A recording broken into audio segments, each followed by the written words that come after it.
Please rise for prayer.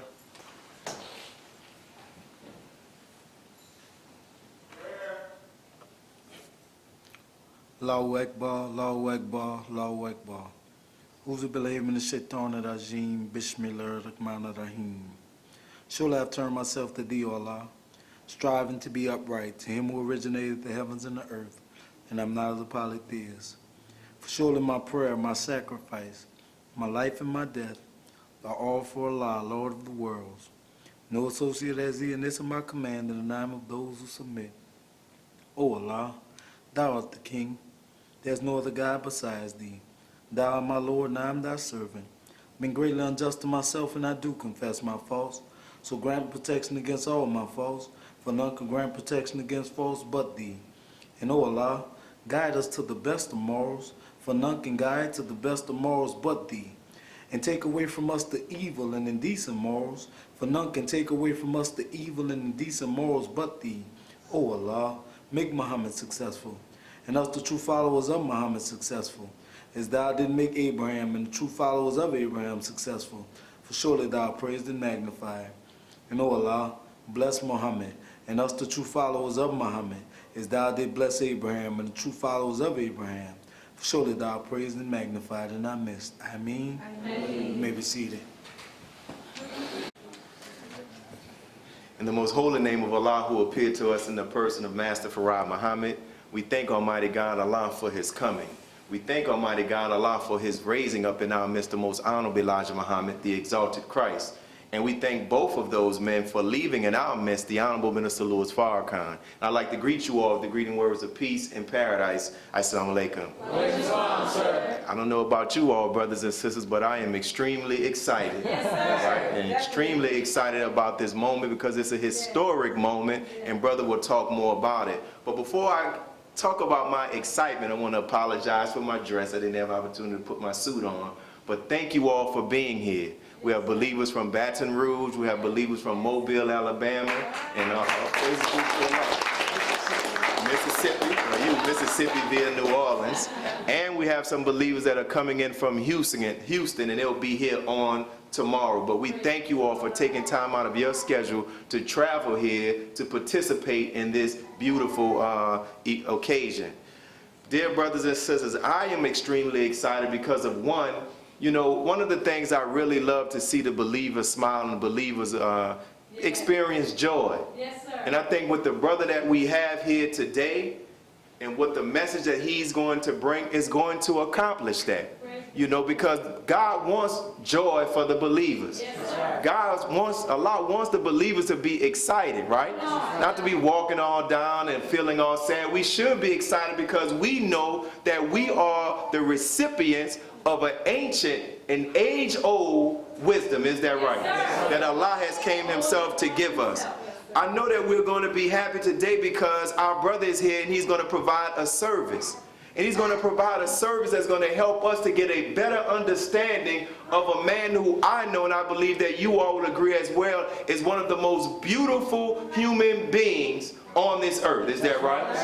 Who has a heart that is as pure as gold. That's right. And who has a heart that is filled with love for each and every one of us and all of those who desire righteousness. That's right. There's a scripture in the book of Matthew that says this. It says, "Blessed are the pure at heart, for they will see God." And it's the Honorable Minister Louis Farrakhan's example and work and words that have helped me to better understand that scripture. He is a man who has a pure heart because he sees God. He sees God in us. He sees God in our people, even when we don't reflect it. And the more we follow the example of that man, the more we drink in the teachings of the most honorable Elijah Muhammad, the more we also can become like that as well. Right. So not only will we see God in others, but we will also see God in ourselves. Is that right? You know, when the Honorable Minister Louis Farrakhan during Mother's Day, when they had that documentary, and it was a documentary about the Honorable Minister Louis Farrakhan recording his music. But as I watched that documentary, I said, man, this is a documentary about the life of the Honorable Minister Louis Farrakhan, and the music is just a soundtrack to his life. The songs that he talked about, there was a meaning behind them. And as I sat there and with the thousands of others who flew to Chicago or drove to Chicago to watch this documentary, I begged Allah and I said, Allah, help me to find a way that when I return back home, that I can convey to the believers the heart of the Honorable Minister Louis Farrakhan. Because many of us are raised in a world, all of us are raised in a world where we meet people who their public face is not the same as their private face. Go ahead, man. Their ability to practice principle is not the same with everybody. But my time being around the Honorable Minister Louis Farrakhan, he's the same way in private as he is in public. Right? All praises due to Allah. And as I sat there, a conversation that I had with Brother Jesse Muhammad when he was here doing the tweet up came to mind. We were talking about the heart and the beauty and the spirit of the Honorable Minister Louis Farrakhan. And he mentioned Brother Rashad, how he said that he was talking to you and other brothers and saying, man, to get out and tell the testimony. And as I sat there, I said, man, we need to invite Brother Rashad down. And as I was walking in Chicago, I think leaving Mas Mariam, I ran into him. And I mentioned we would like to invite you to the city so you can testify of the love and the spirit of the character of the minister. And without hesitation, he said, just invite me and I'll be there to serve the believers. All praises to Allah. And he said he already had a title. He said, the title of my lecture would be, God So Loved the World. Right? So it's very important, brothers and sisters, that we really see the value of the heart of the minister. And before I bring him up, I want to read this fable that's talking about the beauty of a beautiful heart. It's titled The Precious Gift. A wise woman who was traveling in the mountains found a precious stone in a stream. The next day she met another traveler who was hungry, and the wise woman opened up her bag to share her food. The hungry traveler saw the precious stone and asked the woman to give it to him. She did it so without hesitation. The traveler left rejoicing in his good fortune. He knew the stone was worth enough to give him security for a lifetime. But a few days later, he came back to return the stone to the wise woman. I've been thinking, he said, I know how valuable this stone is, but I give it back in the hope that you can give me something even more precious. Give me what you have within you that enabled you to give me this stone. And the moral of the story is sometimes it's not the wealth you have, but it's what is inside us that others need. Yes, sir. Right? So with that, our brother's going to take questions and answers at the end of his talk. Don't be shy. Ask those questions so that we all can come out here with an even greater understanding and view of the Honorable Minister Louis Farrakhan, which means that our service and support of him and one another would also be great. Let's bring up our brother Rashad Muhammad with a great round of applause.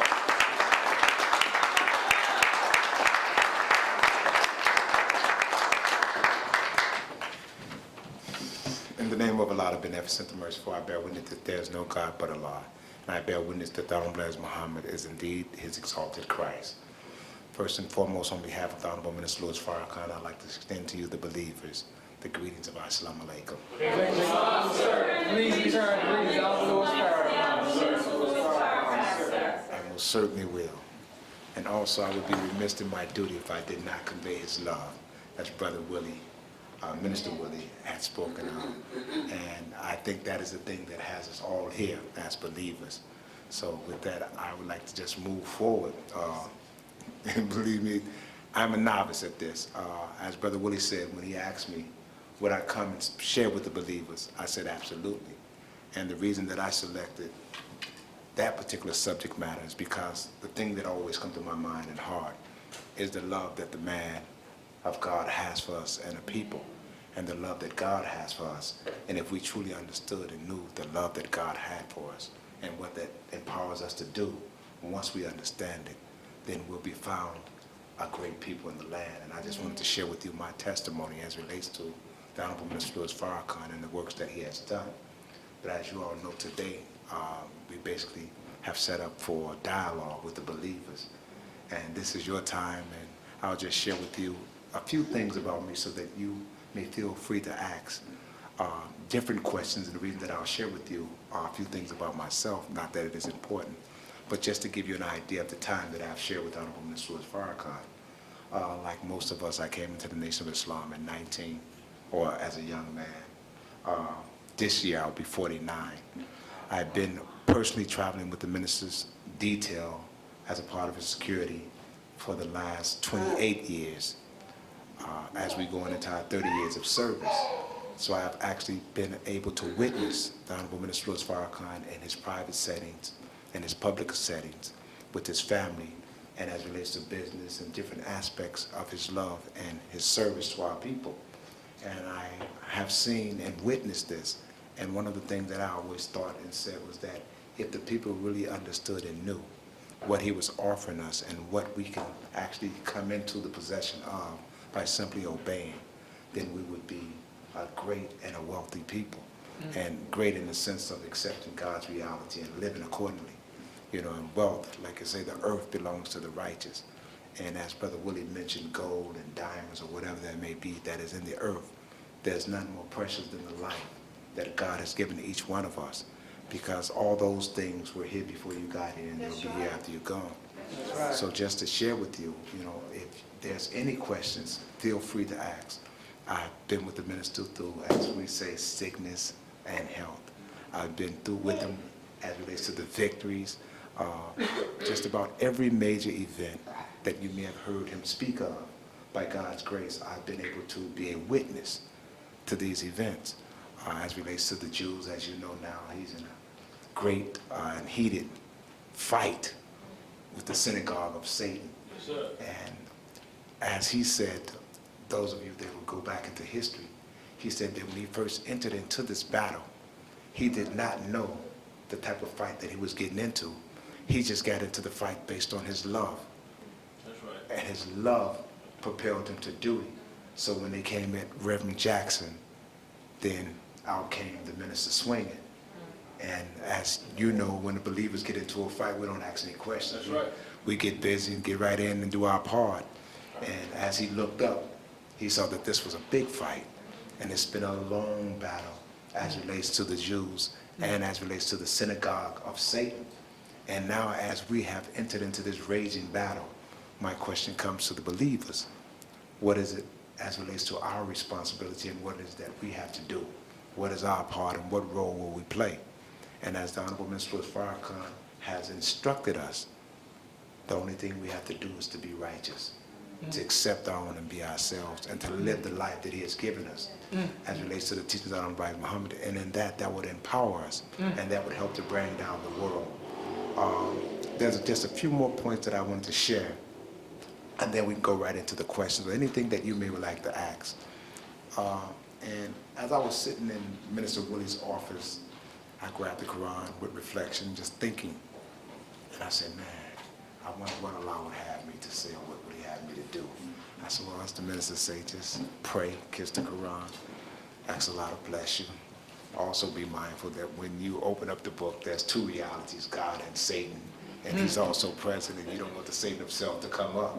So my desire is to be a vessel that can be used by God. But as I opened the Quran up, I found it very interesting. And I said, man, Allah never leaves you. I opened up to the 34th chapter. And that is your assignment for tonight. When you go home, just go through the 34th, short chapter, not very long, but read the 34th chapter. And I thought it was interesting because before I actually went into the chapters, I read some of the footnotes. And it was talking about a city that was destroyed by a flood. Wow. And I said, man, this is very interesting that I actually happened to open up this particular chapter.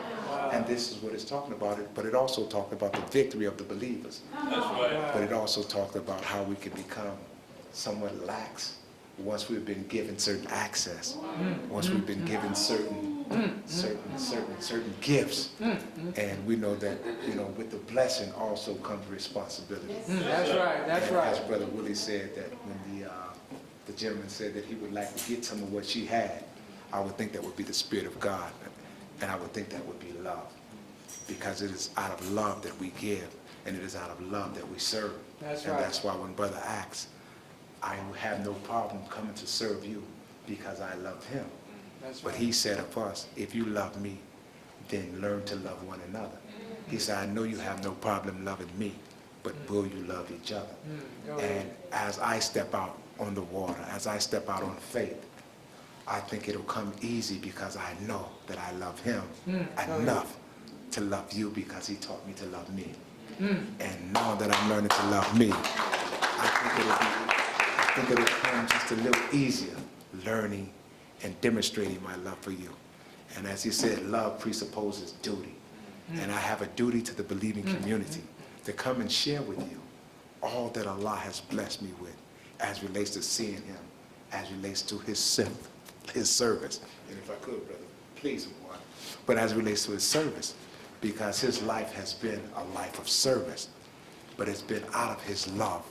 And when you talk about love and the principles of love, as you see, I don't see no ways tied.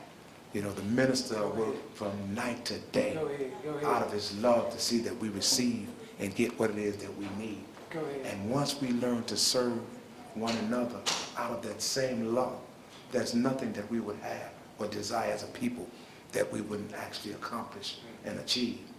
So with that, I just wanted to share those principles or those thoughts with you. But I'm here to serve you. And like I say, anything that you can think of or any questions that you may have, if I can't answer it out, my goal, my duty is to be honest. I can share with you my views, my thoughts, my heart, from my heart to yours. But if it's a question that we deem necessary to go to Twitter, then we'll hashtag Louis Farrakhan, and we'll get that question right to him so that he may answer your questions. But I'm here to serve you. And whatever you would not like to know of him, of aspects of his travel, of aspects of his work, of aspects of his health, things that happened during the time that he was sick, thoughts, the family, the believers, the community, how we saw it, even as it relates to Katrina and various aspects of what he has done throughout the years. Like I said, I've been with him for close to 30 years of my life. And all I know is what we have. And believe me, when I came into the nation, I had no idea that I would travel with the leader. I had no idea that I would come before the believers and speak.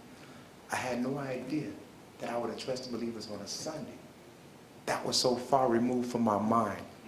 But as we know, love compels, and love thrusts us into positions and places that we never thought that we would be. And had you told me this 40 years ago, I wouldn't have believed it. Had you mentioned it to some people that I grew up with, they wouldn't have believed it. Had you mentioned it to my mother, my family, they would have not believed it. But the bottom line is, here we are today, and we want to be that vessel that can be used. So with that, we'll open up for any question that you may have, and tomorrow we'll go into what we came to share with you. But today, we will share with you our heart. Yes, sir. If you can just share with us briefly, how did you come into the Nation of Islam, and how did you, from that point where you now became a part of the minister's security team, because you mentioned how you never thought about when you joined the nation? Well, I can give you just a brief synopsis of my history growing up. I grew up like most young black men in the urban cities of the ghettos in America. I grew up in Chicago, Illinois, and what we call the lower end, which was considered where all of the major projects were. You name them, they were there, with the exception of Cabrini. You had the Robert Taylor State, way out of your well, so on and so forth. So the bottom line is, I grew up in that environment, and Islam was not foreign to the community. They had at least 3 Muslim restaurants that was in the community I grew up with. The brothers would come around, would sell fish sandwiches, would sell earrings, and not the final call, but Muhammad Speaks. And I also had a barber that would cut my hair. My brother's hair was also a Muslim. And I had another experience with the nation, but this must have been during the time that the nation was falling.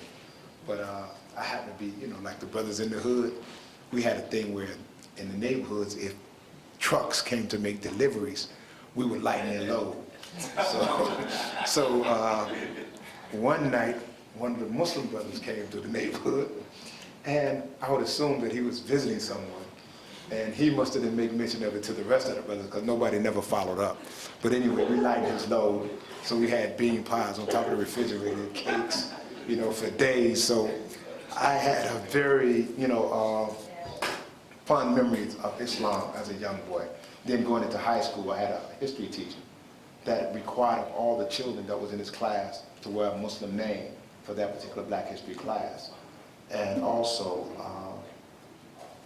Minister Farrakhan used to speak right across the street from the building that I grew up in, which was the Eastern University of Inner City Studies, right on 40th and Langley. I stayed on 39th and Langley, so I can look off my porch at the building. And a lot of the youth used to go over there and say, well, I'm going over there with the Muslims, because after they finish meeting, they're going to feed you. So a lot of them used to go over there and go to the meetings, but nonetheless, I never went to a meeting there. And the brothers came to the neighborhood and gave out flyers. Naturally, I'm with the brothers. I took a flyer, I threw it down, said, man, I ain't going to that. Once everybody disappeared, I went back looking for the flyer. Couldn't find it. That was Savior's Day, 83. Unity is more powerful than a nuclear weapon. And I missed that particular year. But the next year, we had already moved out of the housing development. And I ran into Brother Abdullah and his wife, Sister Cosetta. And Abdullah was like one of the Muslims that you see on TV. He remind you, when you see him, he was just a gangster type Muslim, so he had that type of flavor. But Brother Abdullah is the brother that's over the prison ministry. So he has that street element. So when I saw Abdullah, I'm like, man, this dude here, he's a little rough. So he invited me to his home to study the Bible and study the teachings. And I said yes, but a couple of times we missed one another, and I faked him out. But anyway, we ended up going, I was on 47th Street getting on the train, and he come up out of nowhere screaming, hey man! I'm like, who the hell is that? He's like, yo man, you faked me out. Bottom line is, he invited me, I came, I joined, he gave me a book to read, Message of the Black Man. And all of this will tie in a second. As I was reading Message of the Black Man, I was a lifeguard on the beach. That's what we did as youngsters. Back in those days, we made more money than most people working as lifeguards. So that was the best summer job you could have. But anyway, I was reading a book, and Brother Abdullah said he came one day and he saw me in the car, and he was ready to jump on me. But as he looked in, I was reading Message to the Black Man, and that's what I did. And with that, I accepted with no hesitation. I knew that I would be a Muslim or a Mason one day in life. I grew up around the street elements, but never was a part of or affiliated with any gangs or street organizations. Because that was not attractive to me, even though I was attracted to strength. Most of them I didn't see in the way of strength, because most of them are like, wolves in a pack. That's how I saw it. And I grew up, basically being able to hold my own. So when I came into the nation, at that time, Khalid was just transitioning into Chicago. He had not been made the Supreme Captain. And Brother Khalid came to Chicago and later became the Supreme Captain. The minister went on the first World Friendship Tour in 1986. He sent Brother Mustafa, Supreme Captain Mustafa, and Brother Khalid back to give a report on the tour.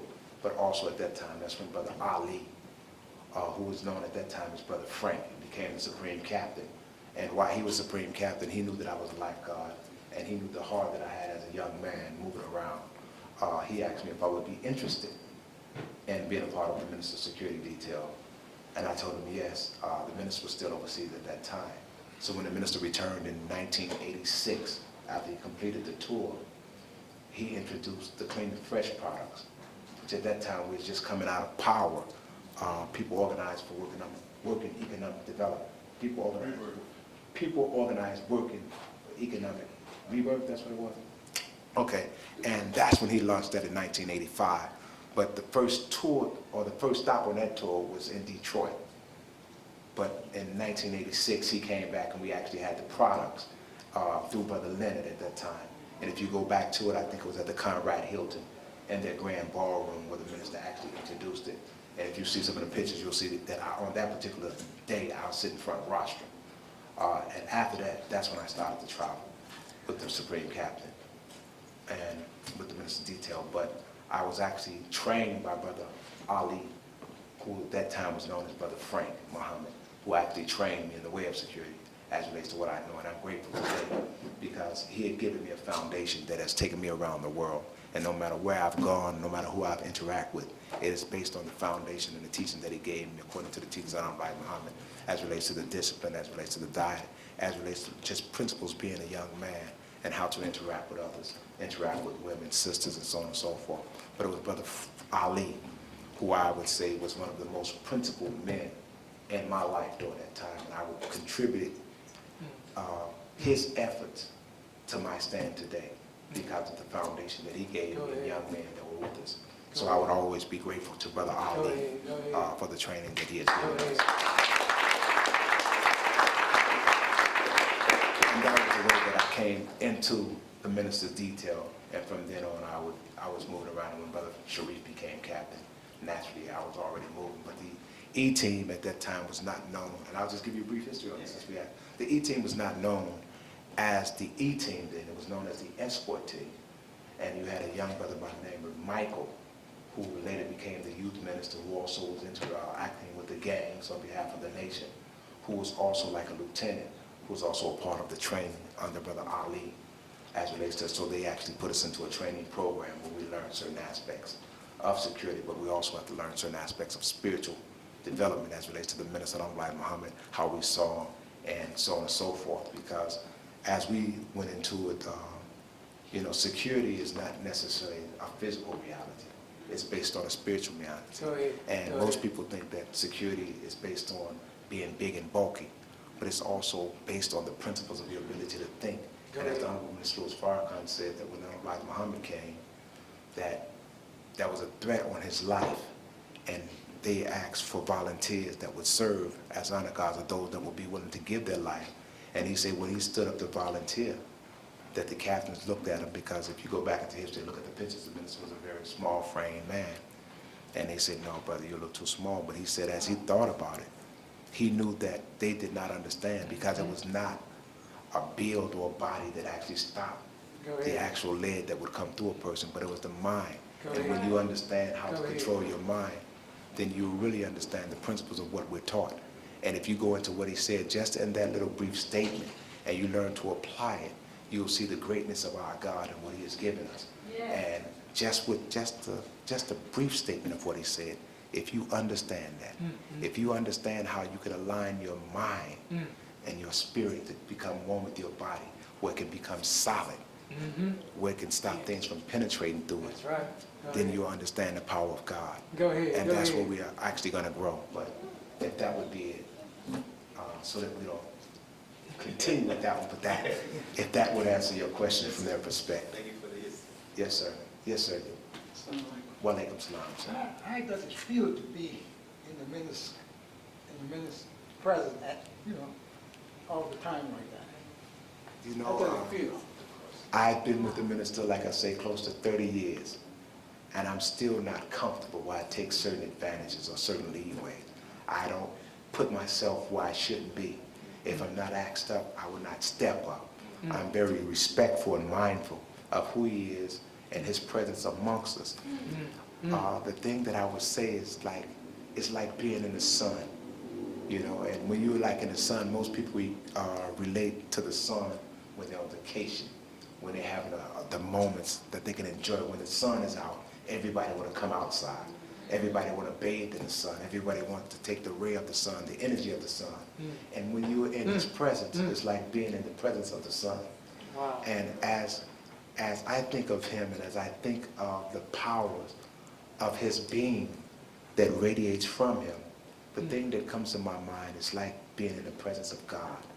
And when you're in the presence of God, you don't have to see God to know that he's present. When you operate on a certain frequency, when you live a certain life, when you are in accord with the principles and the teachings of the discipline of how to either live and how we're thinking and what we're reading and what we expose our minds to, you'll feel God's presence.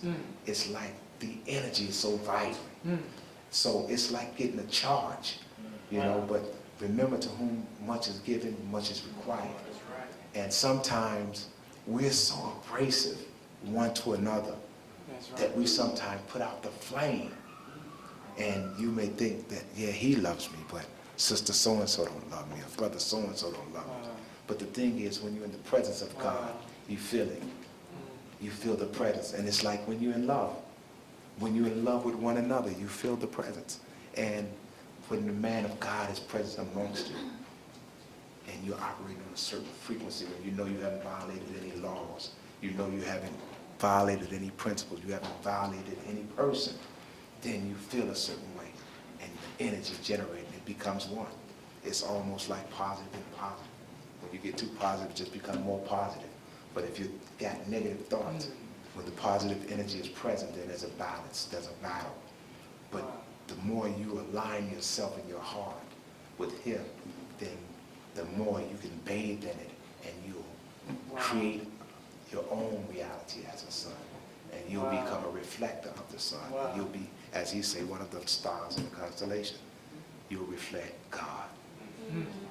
Yes, sir. Beautiful, beautiful. Yes, ma'am. Wa alaikum salam, ma'am. I was wondering, what was it like in the 80s when the Jews were coming out vehemently to the events the minister was speaking at, opposing him, calling for his death? What was that like for the security team, and how did you all stay cool dealing with that? Well, you know, in most cases, men like to fight. So it's like when you challenge men, it's not necessarily a thing where we like, oh man, a fight is coming. You know, those that are men rise to the occasion. You don't even think about it. You know, it's like somebody talking, you know, trash and threatening you. Like, okay, well, bring it. You know, do what you have to do. And one of the things that it does, if you want to unite the community, That's right. then create a fire around it. See, all you have to do is know that all we got is one another. That's right. And Go that's ahead, why he go said ahead. that Allah is going to bring the whipping winds, because when you realize that there's nothing else that's going to work for us, and you realize that we're all we got, Go then ahead. you'll find that we'll have a brotherhood and a sisterhood that is unpenetrable, you know, where nobody can violate our space in reference to our love.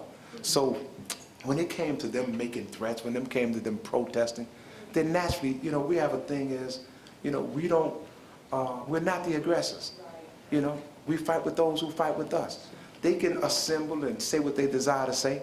They cannot put out the word of Allah with their mouths. Go ahead. You know, no That's matter good. what they say, That's no right. matter how much they protest. Go ahead. So that doesn't faze a believer. The thing that we should do when they protest is we should work. See, when they start to scream about the reality of what they disagree with, then we should show the reality of what we believe. Right. See, Go ahead, because go when ahead. it's like the minister say, you cannot have inferiority in the presence of excellence. You know, he said you can't. He said we can't be inferior with white supremacy if we are conducting ourselves in a intelligent and on a higher plane. It doesn't exist. So the bottom line is, all we have to do is obey. See, and what happens is, when the threats are made, that's what brings the believers together. As the minister continued down this road in the battle with Satan, what is said is that some will actually become afraid and wither away.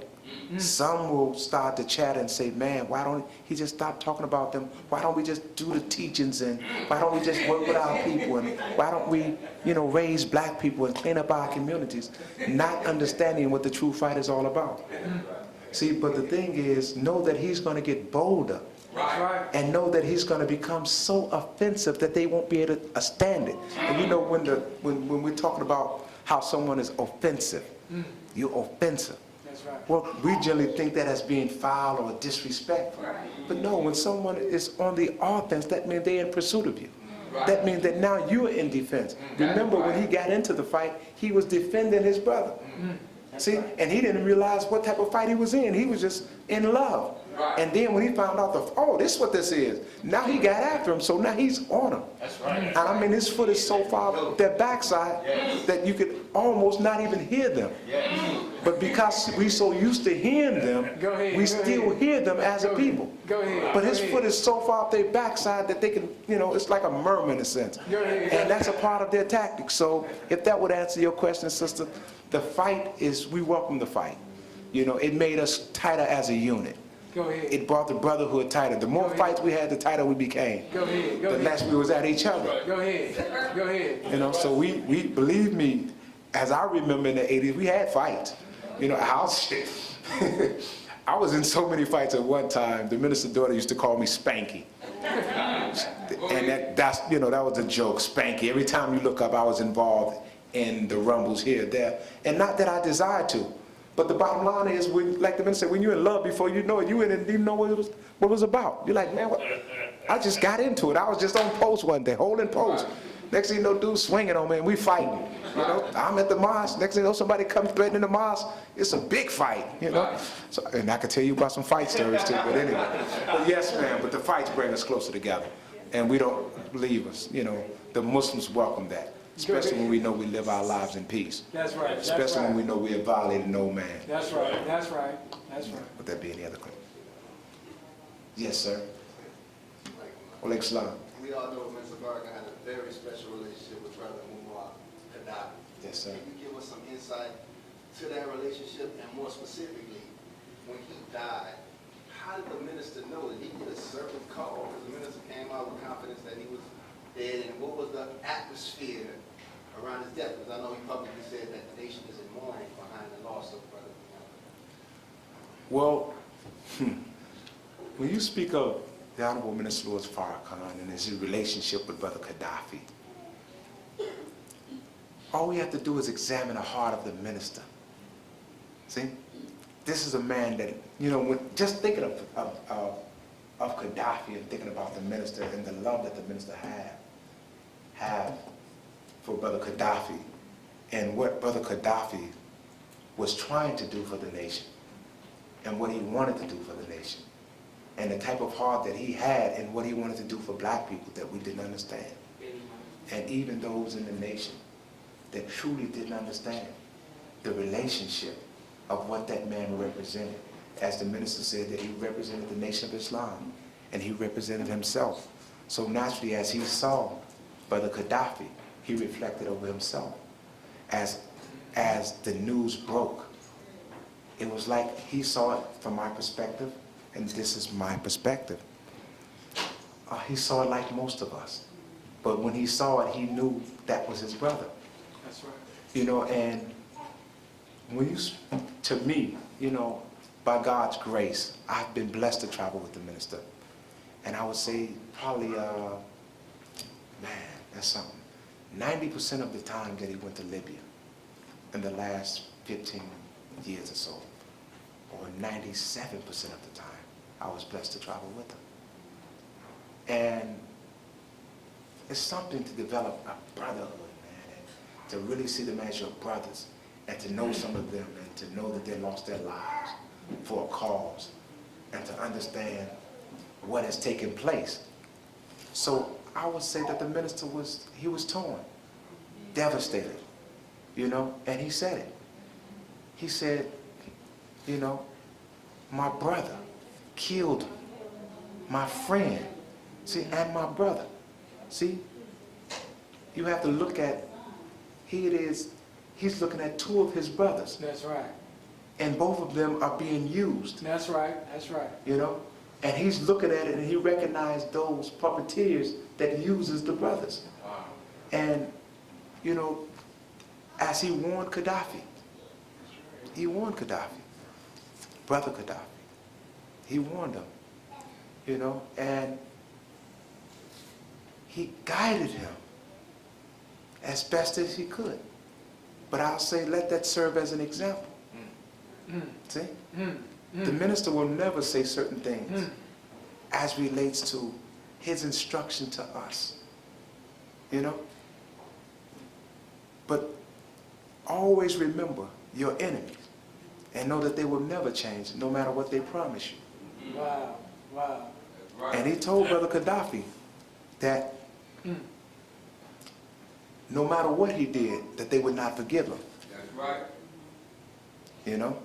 And that they would always be mindful of his stand as a revolutionary and his support of those who fought for their freedom and those who wanted to be free in the liberation struggle. So if you go and look at the tapes, you go back and check history, The minister was a lone gun. He was out there when everybody else turned their back. People that I know Gaddafi helped just from being traveling with the leader. People that I know that he tried to save as relates to establishing peace, because I was blessed to be on a peace mission with the leader when he went on a peace mission trying to make peace in Africa. So if you go study and look at the tapes that the minister did up until the time of our brother's death, you'll see his love. You'll see his commitment, because in the face of all opposition, he didn't turn his back when the world turned their back, even to the point of our brother's death. And if you look today, the minister is still the foremost as relates to reminding the world of the goodness of that man. That's right. You know, but I'll say this, that I know of. His heart for black people in Africa was the greatest that I had witnessed. And as we talk about love presupposes duty, when someone say, I love you, then what are you willing to do? And as the Honorable Minister Louis Farrakhan said of his brother, you know, he established a bank. He was establishing banks so that the Caribbeans could develop without the interest rate. He was establishing banks so the African nations could develop without the interest rate. He was freeing black people. Wow. And when you look at it, he was working hand in hand with our Father, you know, but he had his way. But know that our Father has the way, you know, and know that if we follow his way, we'll be successful. So if that would suffice, yes, sir. But believe me, when you talk about that, you know, I get, you know, it touches me, because I know the love of our leader for that man. Yes, sir. And I know that we may never understand some of the things that he wanted to do, and some of the things that if God would have blessed him to live, that he may have done for our nation and our people. So if that would, dear brother. Any other questions? Yes, sir. Yes, sir. I assimilate. And if I sounded a little like I was getting there, you know, sometimes as we go through this as a family, know that you may have moments where you touch me. Yes. Know that you may ask questions that affects me a certain way, because I'm a believer. Know that I love the man that you love. And know that when I reflect over him and reflect over the goodness of this man and what he has done for us and what he's doing for us, then you may see me get a little emotional. And when you talk about people that I know that he loved like he loved us. But yes, sir. Thank you. And I hope that as you all are asking the question, everyone can hear the question. Yes, sir. Yes, sir. Alaikum salam, sir. First of all, I just want to make a statement, dear brother. Excuse me, because I got some nervous energy, because it's just We like, family. you're here like the ministers here, brother. And I just, first of all, I just want to thank you and all those, brother, that have sacrificed much, I'm sure, over the years, because I've often seen your videos, or I often would see you and Brother Harun and others that would travel with the minister, and I can only imagine the sacrifices that you have had to make, being away from your family. But I just want to thank you for helping the man that I'm so helplessly in love with. You know, I love that brother, Louis Farrakhan. But my question was, I came into the nation in '95, just before the Million Man. Yes, sir. And I had an experience where me and some brothers saw some of the planes. Yes, sir. And I've had that experience on a few occasions since I've been in the nation, but I guess it's twofold. Have you had that experience in your travels with the minister, seen any of the wheels, and then also about the minister's love for Brother Kyle? Yes, sir. Yes, sir. Thank you. You know, the brothers back in Chicago told me, but they're going to ask you some questions about the wheels. I said, man, I'll be honest. The only thing I can do is give you my heart, give you the truth, honest to God opinion, and tell you what I believe. And I'll just share this with you real quick, and then I'll go right to your point. I was having a conversation with some of the brothers, and I even mentioned Brother Willie. I was saying that what I find out is that there's some sympathizers in the mosque, registered sympathizers. And I don't know who they are, but I'm just saying I believe that they're registered sympathizers. And there's nothing wrong with it, because they may become strong believers. Because I find that everybody don't believe that Master Farad Muhammad is God. Yes, sir. That's right. Everybody don't believe that the Honorable Elijah Muhammad is physically alive. That's right. And everybody don't believe the the reality of the wheels. Yes, sir. So they go along as far as they can, and then they'll come and say, well, I have to turn in my uniform, I turn in my garment, because, you know, I went as far as I can go. Yes, sir. But we'll keep working with them, because as long as there's life, there's hope. That's right. So this is a believers meeting, so I'm sharing with you as believers my experience, my love, my belief. That's right. Now, as it relates to the wheel, you know, when I came into the mosque, they used to teach us the wheel so much, I used to have dreams about the wheels. I used to dream that the wheels were coming into the neighborhoods where I grew up. And I remember one dream where the leaflets was coming down, accept your own, and go, you know, accept your own to be yourself, and how it's telling you join on to your own kind, and how these leaflets was dropping out. And I used to dream about how the minister said when he was in a movie theater, and some of the deaf angels came in there rolling, talking about some, it's time now, and you caught somewhere where you shouldn't be, and, you know, execution come down. But as it relates to the wheel, I've traveled with the minister, and I can say for a fact that everywhere that he has gone that I've been, you would come out in the night and you would see the wheels. Now, if you say, Rashad, have you ever seen a wheel like you're looking at us? I can say no. But I've seen them dancing in the sky. I've seen them changing colors. I'll give you an experience since you asked that question. Man, this is something, because when you ask me, I can tell you about things that happened. I can tell you things that happened with him. This was in 1991. The Honorable Minister was Farrakhan, and this may bring some more questions. This is when he found out that he had cancer. When he first come to the reality that he had cancer, and he went to a few doctors, and he wanted to go to the God. So he took himself away from civilization for 40 days. We went up into the mountains where he fasted and he prayed. And I was blessed to accompany him, Brother Haroon, Sister Celestina at that time, who was his cook, and his personal physical trainer, Brother Tommy, who some of you may have seen in some of the documentaries when the minister was lifting the wheat. Yeah, that's right. And he was like, go ahead, lead up. Right. You know, and that was Brother Tommy, but we was with the minister, and what happened is we went out, and I just, you know, say a few other things about faith and belief. We went out a few days ahead of the minister into the mountains. We was out in Arizona, to the hot heat. And as we went out, Tommy is a trainer who's like, you know, him and Musa grew up childhood friends or high school friends, and Musa know his brother. But excuse my language, sometimes I may say Musti, affectionate Supreme Captain, and I have to be mindful, you know, but I'm talking to family, and, Yes, sir. you know, Yes, sir. I'm talking about the people that I love, the people that I work with, the people that I see, the people that I see daily.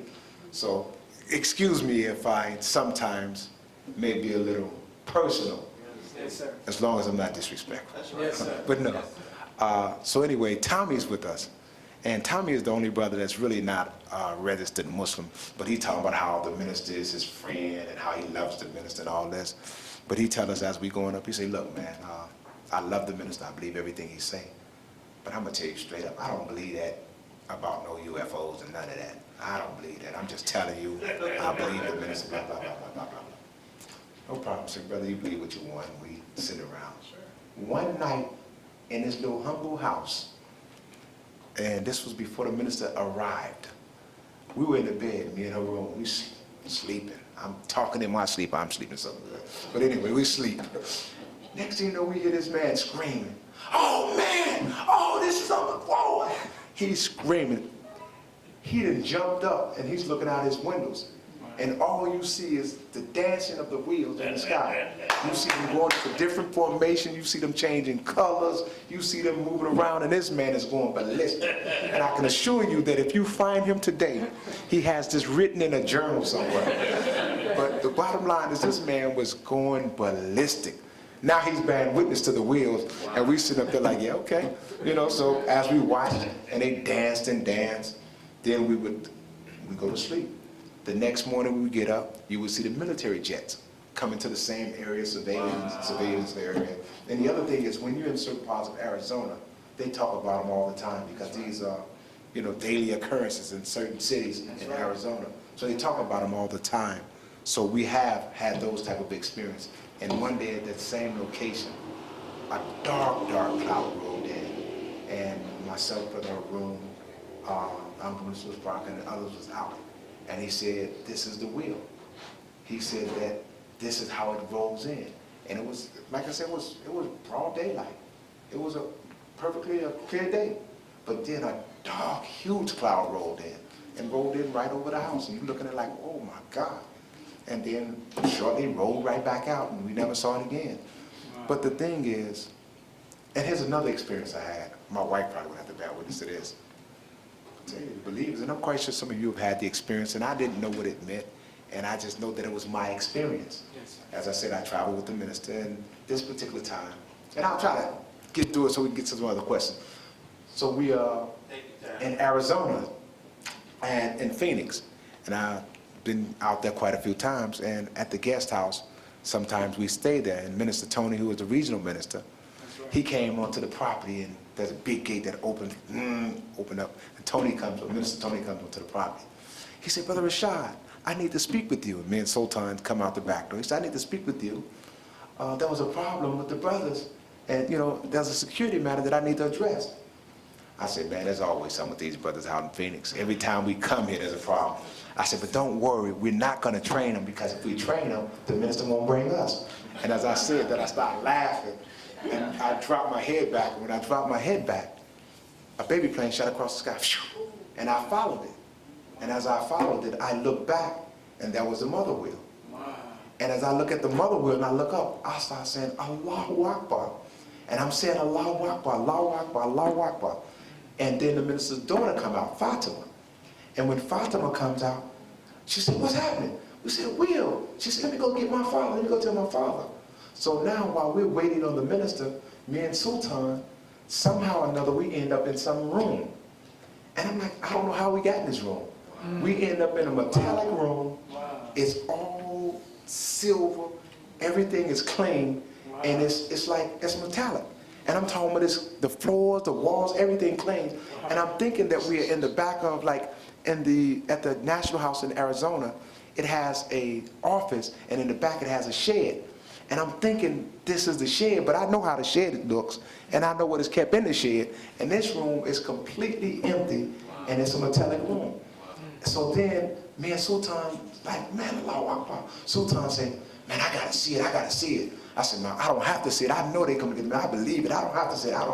And then, all of a sudden, I feel a presence come over me. Now, when I feel the presence come over me, I feel God's presence. I don't see him. As God is my witness, I don't see him. I just feel God is present. And I'm like, I feel it all over me, God. I feel God's presence. And I'm, in my sleep, and I'm, Allahu Akbar, Allahu Akbar. I wake my wife up while I'm sleeping, because I'm screaming Allahu Akbar. So she wakes up, and she's just sitting there like, what's going on? And finally I wake up.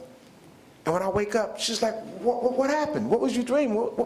So I start telling her the dream, and as I tell her, I'm crying.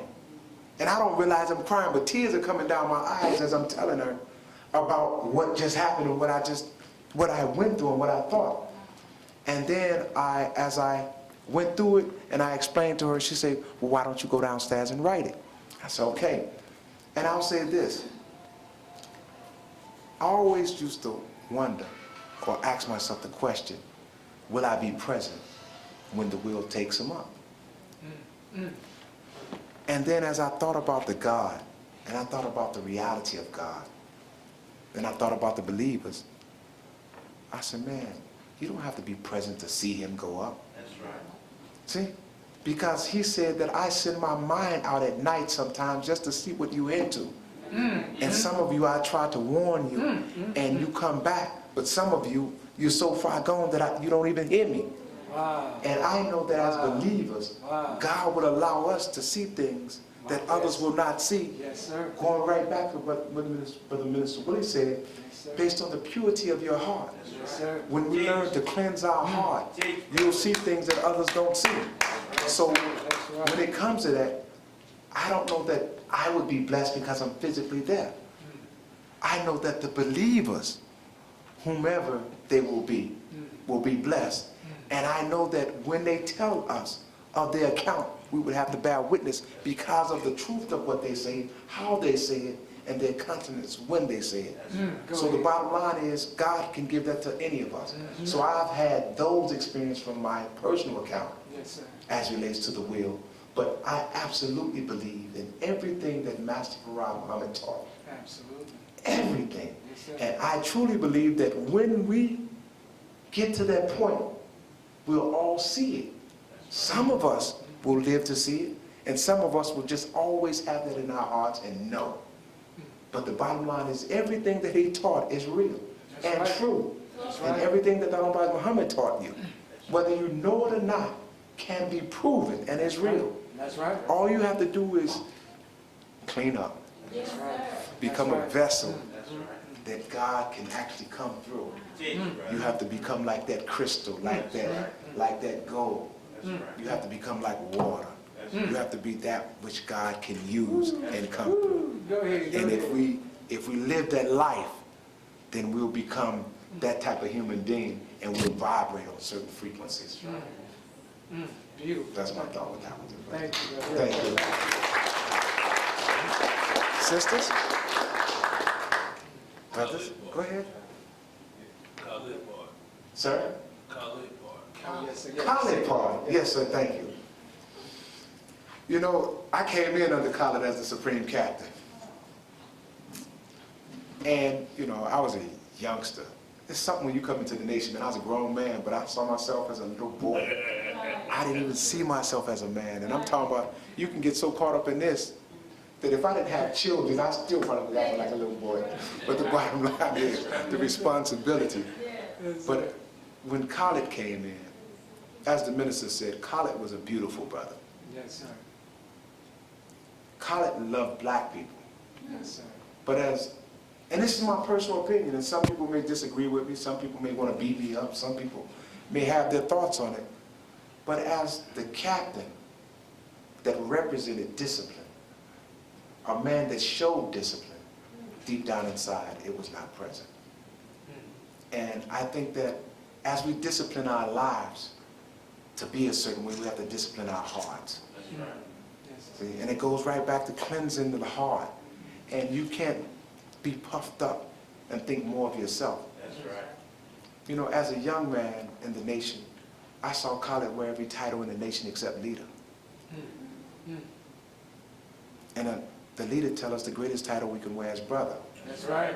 You know, if you go back into the history of Brother Khalid, and may Allah be pleased with them, because there was a lot of soldiers that loved Khalid, That's as right. we all did, because Khalid was a soldier. Yes, sir. You know, Khalid, he was the brother that took us out in the field and jumped on the point. Khalid was the brother that, when we went into the projects, he led the brothers. He was the point person in the rank as we ran through the buildings, as we ran up into the projects, passing out flyers, as we told the people we loved them. Khalid didn't tell us to go. Khalid actually went out there with us. And I'll never forget, and I'll get back to the point about the leader. I'll never forget one time, Brother Wali, y'all know Brother Wali. Yes, sir. Brother Wali was the editor. And at that point, at that time, there was an issue about the final call and how much it cost and what the brothers would make off of it. And at that time, I think the brothers was getting like a quarter. And Khalid said, no, hell no. The brother's going to get 50 cents. And that was a discrepancy. But anyway, Khalid sent the brothers over there. We took the papers and the brothers was getting 50 cents. He was that type of brother. He would fight for the brothers. Khalid loved black people. Khalid, as the minister said, was the brother that would be out there on the street. Khalid would be up on 79th Street day and night.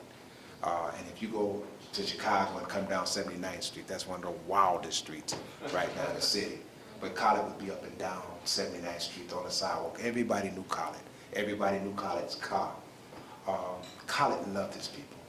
You know, I think, you know, when it comes to Brother Khalid, the leader did everything that he possibly could Yes, sir. for Brother Khalid. Yes, sir. Khalid was the supreme captain. Khalid was the West Coast regional minister. Khalid was the East Coast regional minister. Khalid was the Southern regional minister. Khalid was the international ambassador. Khalid was the minister of defense. Khalid had every post in the nation with the exception of leader. Wow. You know, and the thing that I would say to all of us as Muslims, die not unless you die the death of a Muslim. That's right. You know, and to see Khalid buried as a Panther, I mean, I don't have no disrespect for the Panthers, and I love those brothers. you know. But as a Muslim, you know, one of the most hurtful things that I've ever seen is to see Muslims buried as Christians and to see Muslims buried other than themselves. If you live the life of a Muslim, die the death of a Muslim, Yes, sir. and be buried and respected as a Muslim, Good teaching. no matter what you go through in life. Good teaching. You know, Good teaching. but the minister loved Khalid, brother. The Yes, minister sir. loved Khalid. Yes, sir. I was, once again, I was with them in Vegas when the Jews wanted to meet to ask if they could kill Khalid. Wow. And the minister gave the instructions to Brother Sharif and Brother Lennon. Wow. No, Khalid is not to be harmed. Hands off Khalid. Wow. See? I know the minister, brother, in reference to his heart. You can't tell me of the love and the sacrifice and his givings. And you talk about how he gives and what he gives. Yes, sir. He's that man that will give you his shirt Yes, sir. if you took his pants. Yes, sir. You know, he does feed his enemies. I believe that. And there's nothing that you can ask of him that he will not give you. Yes, sir. And those that have served his father,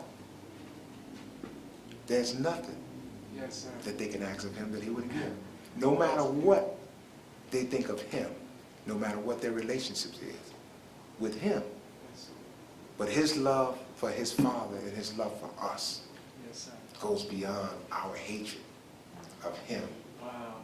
and our hatred of ourselves, Look at and that. hatred of each other. H, brother. Look at that. His love. So he loved Khalid. He loves Khalid family, you know. And brother, when it is all said and done, at the end of all the periods, you'll find that not only did he love him in life, but he loved him in death. You know, and he honored Khalid today. He honors Khalid, Yes, sir. and we honor Khalid. That's right. We honor Khalid. You know, we love Khalid. Yes, sir. You know, and as a young man, the strength that I saw in Khalid, you know, Khalid was big, black, and beautiful and bold, as he would say. You know, and the only person that could pack the final call like the minister would be Khalid or Sister Ada. But when Khalid come, cars be all up and down 79th, parked all around the place. Khalid could bring in the crowd. Yes, sir. You know, the Honorable Minister Louis Farrakhan loved Khalid as a son. Yes, sir. And he always wanted to see Khalid whole. And he would have done anything within his powers to see Khalid whole. And may Allah be pleased with Khalid and what Khalid has done. But I say as Muslims, we're Muslims. I can't speak for anyone else. I'm a Muslim. Yes, sir. I'm a Muslim. That's right. In death, bury me as a Muslim. Absolutely. That's right. That's right. I live the life of a Muslim. I may not be perfect, but I am a Muslim. That's right. That's right. Okay? Thank you. Thank you. Thank you. Yes, ma'am. Wa alaikum salam, ma'am. I want to preface this by saying that in New Orleans, this is regarding security. In New Orleans, we had a very unique situation here where I'll relate this story to you. We went to Houston for, I believe it was our youth conference.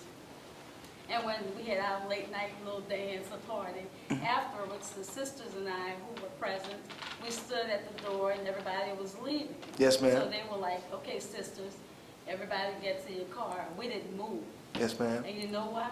Why? Because we had never left this mosque without an escort. Yes, ma'am. There was no such thing as an MGT getting into our vehicle after study group, Wednesday night meeting, and have a brother to escort her to her door. Yes, ma'am. Now, my question to you is, were our brothers overprotective, or was that an ideal situation?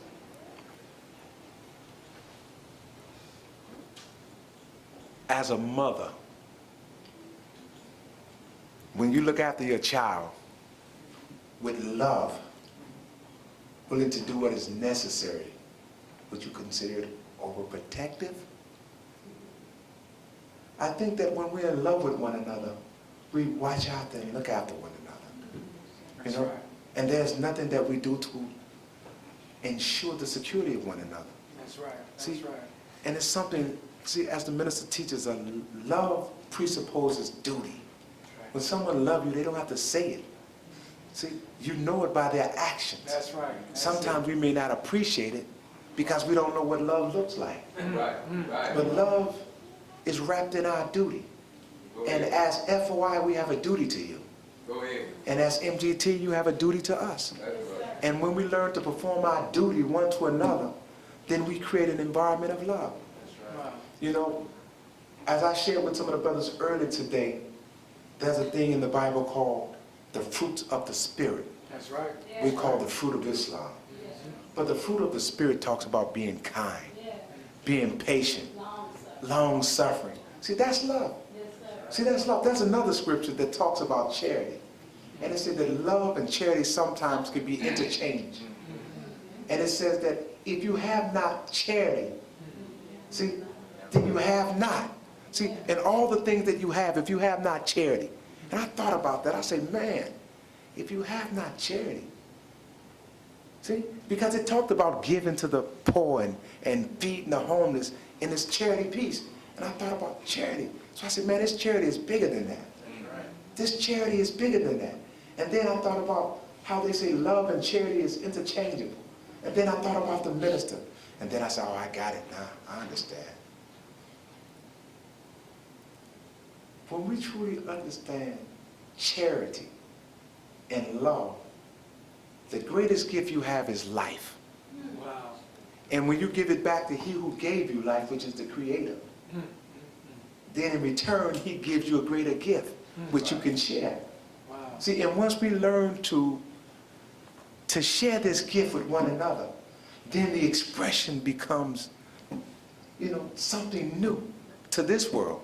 So I would say that the thing that is missing, sis, is that we have to show that love to the whole of our community. That's right. That's See, right. the love has to go beyond the mosque doors. That's right. That's The right. love has to go beyond the MGT doors. That's right. See, the love has to go into the family. That's right. And, you know, you all have a unique situation in New Orleans. You know, and I witnessed it last time I was here when you had the flood. To whom much is given, much is required. You all suffered, but Allah blessed you. See, when you all suffered, you came together and you gave in the Savior's Day gift. And at that point, you rallied and you gave, I think, 12,000 to the number 2 poor. And I mean, it was such a wonderful thing to see people suffer that appeared to have lost everything. But in the face of what we would consider adversity or loss, they still had the heart to give. See, but the thing is, as you come back, you have to extend the love beyond the doors. Go ahead. You have to extend the love beyond the mosque. You have to extend it beyond your family. Because if you truly love, then you love what he loves. That's And right. if you love what he loves, then it encompasses all, because that's God's love. That's right. And when we start talking about his love, it's one and the same with God's love. And when we talk about the heart of that man, the Honorable Minister Louis Farrakhan, we're talking about the heart of God. Go ahead. That's And right. when you see it displayed in one another, you encourage it. You encourage it. And the way you encourage it by being kind, you know, being patient, being forgiving. See, no backbite, no slack talk. See, looking after one another, learning to settle the difference. And when believers have dispute, be that believer that bring the two together. See, don't side with your girlfriend or your brother and say, yeah, man, he didn't treat you right. Yeah, girl, she's always that way. No. See, you be the peacemaker. You be the example that we talk about. See, you be that Louis Farrakhan in the flesh. That's right. Go ahead. The Honorable Minister Louis Farrakhan in the flesh. You be him. See, because he died so that he may be him. And we're all on the same journey. We're on the same journey. So if that would answer your question, did it? Sure. I didn't leave out any aspect of it, did I?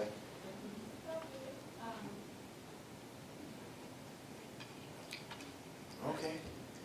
Anyone else? Yes, sir, Brother Minister Wilson. I have several questions. I'm going to start with this first one. Can you give us some specific examples of 3 things? The love of the Honorable Minister Louis Farrakhan, some more examples.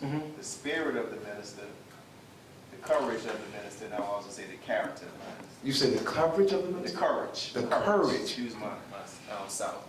Well, see, it's interesting because I don't care where we go with this, we're going to come back to love. He said, love casted out fear. Here. Go ahead. Go ahead. See?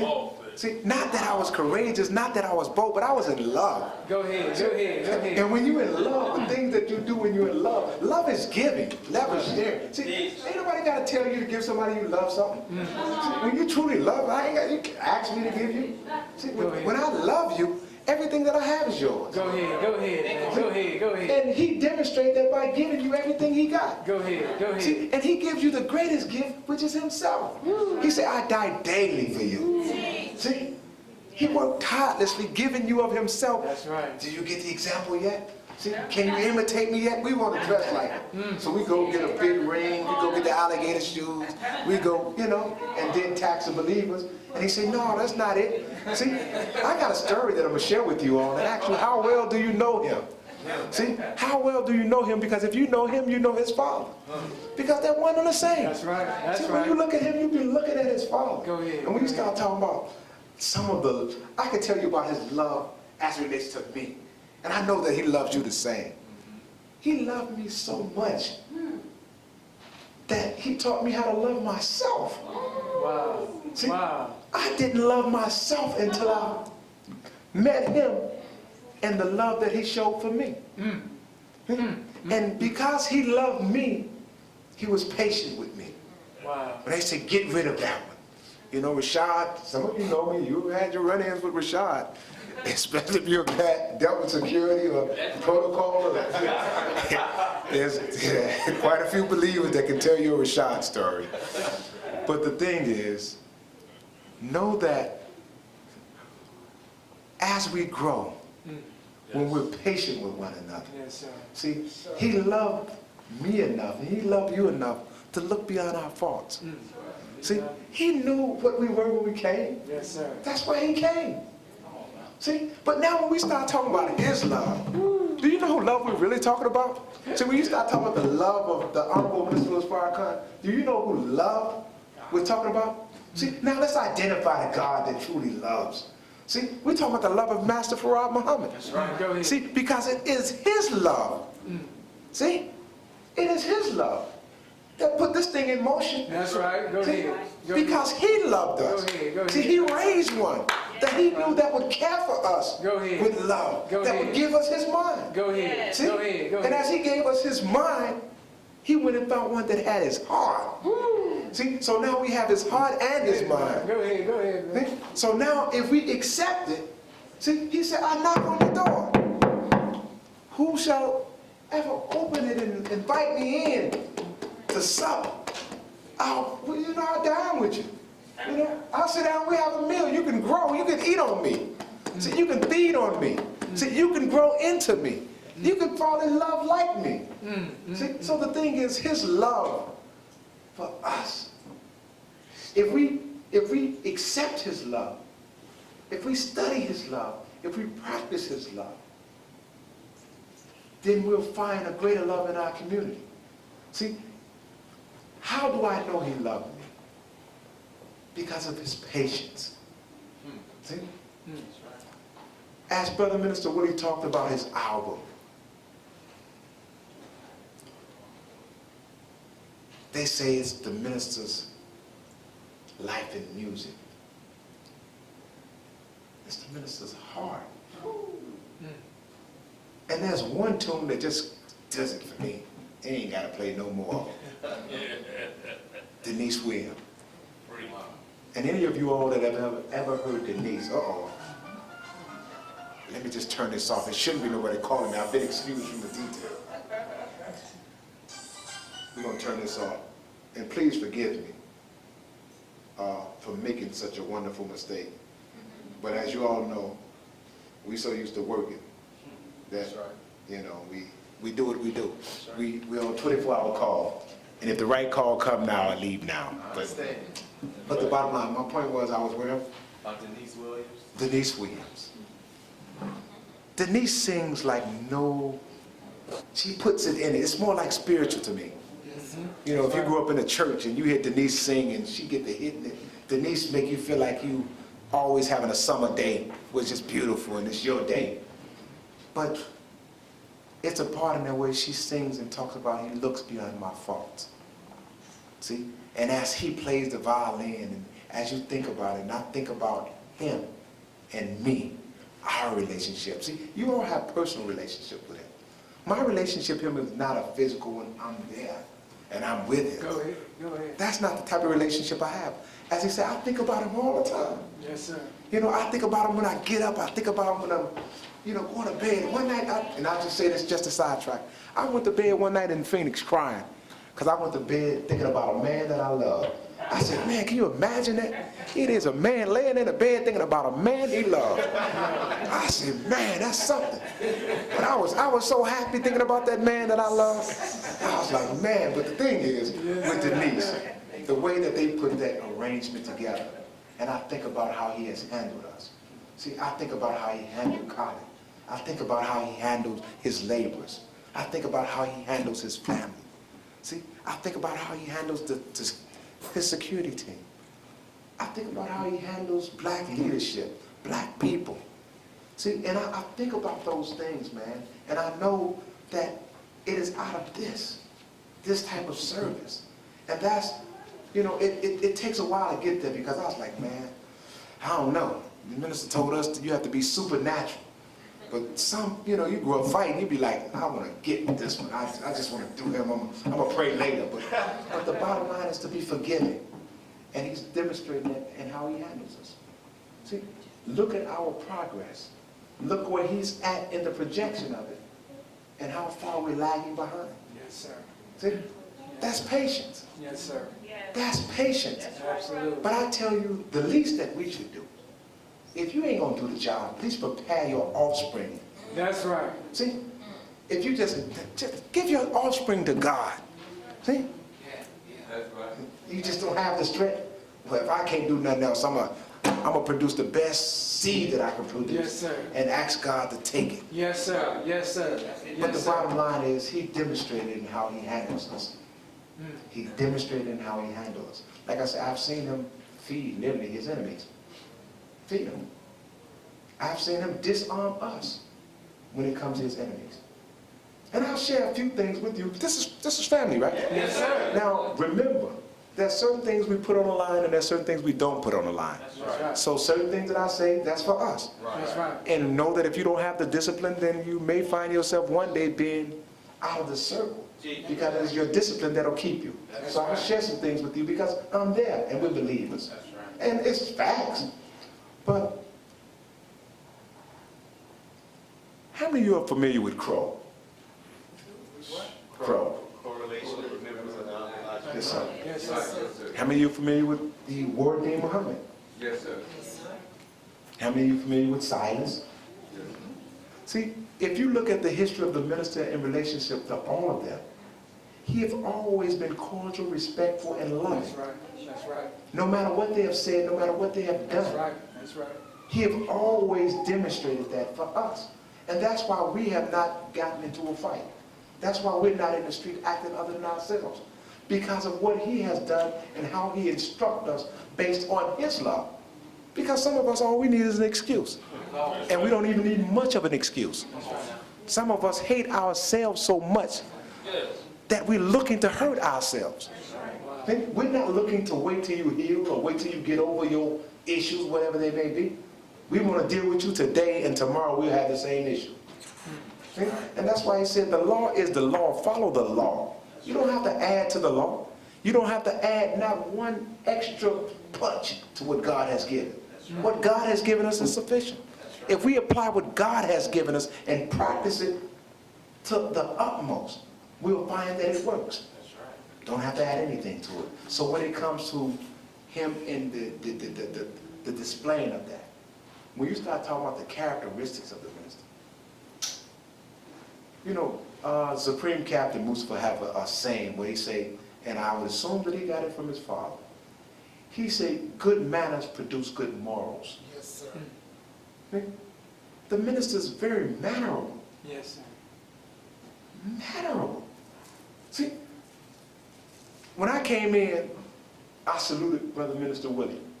Now I know in most cases they have stopped saluting, or they don't necessarily do that.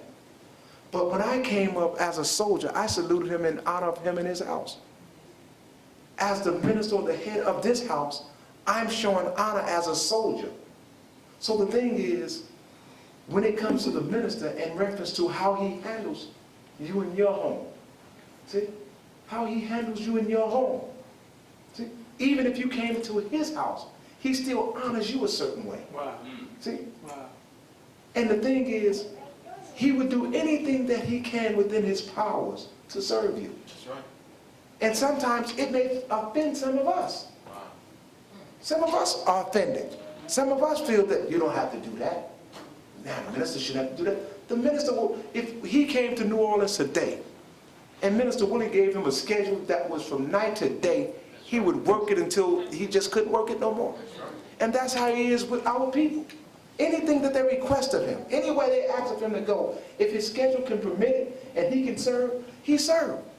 And he doesn't require or ask for anything. If Allah continues to bless him and we do what we have to do, he would give it to them, whatever they need, and go wherever he's requested. That's the type of heart, and that's the type of service, and that's the type of character, you know? The type of character that he has. I would say this: can't no one give you character, and can't no one take character from you. That's right. His character is impeccable, and that comes from what he does. See? It has nothing to do with what you say. You don't get character by saying good things or talking. Wow. Or Go ahead. character comes based on how you serve and what you do. Go ahead. And based on what he does is impeccable. Right. Impeccable. He's not a man that talks, and he's not a man that's proud. See? He's a man that listens even when he knows.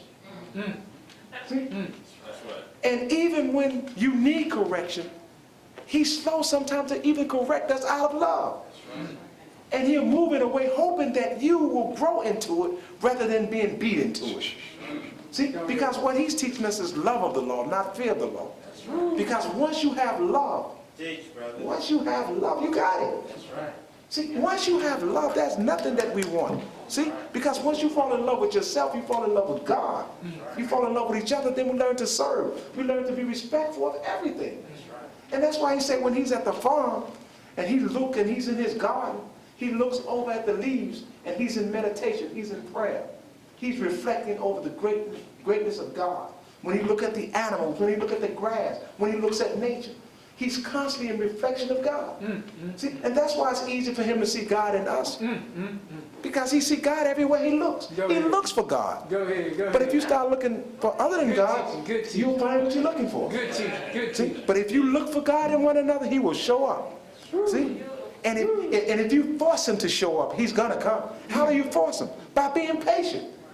See, by being forbearing, by suffering a little bit. See, God can't wait to show up in your life. See, and show out. See?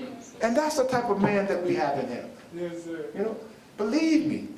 You know, if I can say one word that describes him, it would be love.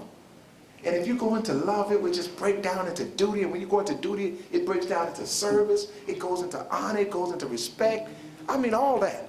You know, I was just sharing with you on that point about him. I was in a meeting with the chief of police in St. Croix. And they was asking me, the captain, she wanted to know about the minister. Tell me more about the minister. Tell me more about the work and the mission and what he's doing and what he's teaching. And boy, we got so fired up in there talking about that man. But we were just talking about his love. I said that if you would ask me, just my opinion, what does God's heart look like in the flesh? If you ever want to see God's heart in flesh, I mean, honestly, see, don't just take my word for it, examine it. I mean, study it, break it down, tear it apart, go into it, and I can assure you that you'll see God's heart in flesh, in that man. In that man. And that's what gives him the courage. That's what makes him fearless. That's what makes him a warrior. Like you say, he don't have a death wish, but he's just in love, and whatever comes, it comes because he loves. And he just doesn't love, he loves us. It's not a blanket love, I love everybody. No, that love is directed. Right. See, and out of that, he's fair. See, out of that, he's just. See, out of that, he wants for you what he wants for himself. And he wants that for every human being, regardless of color, creed, class. Yes, sir. See? But he knows that to establish it, you have to live according to certain principles. And that's what he's asking us to do. That's right. Live according to these principles, and we'll find in our lives happiness. That's right. See? Live according to these principles, and we'll find everlasting life. That's right. See? It seems like it's going to be difficult. It's a little rough. It's a little painful. But that's what produces it. Right. See? If you talk about what made Farrakhan the man he is, you have to look at the pain in his life. See? Do we really hear him when he talks about his mother? That's right. And how she tried to abort him? That's right. See? And how she prayed to the God. And the circumstances around his life. When he talks about how we are with color.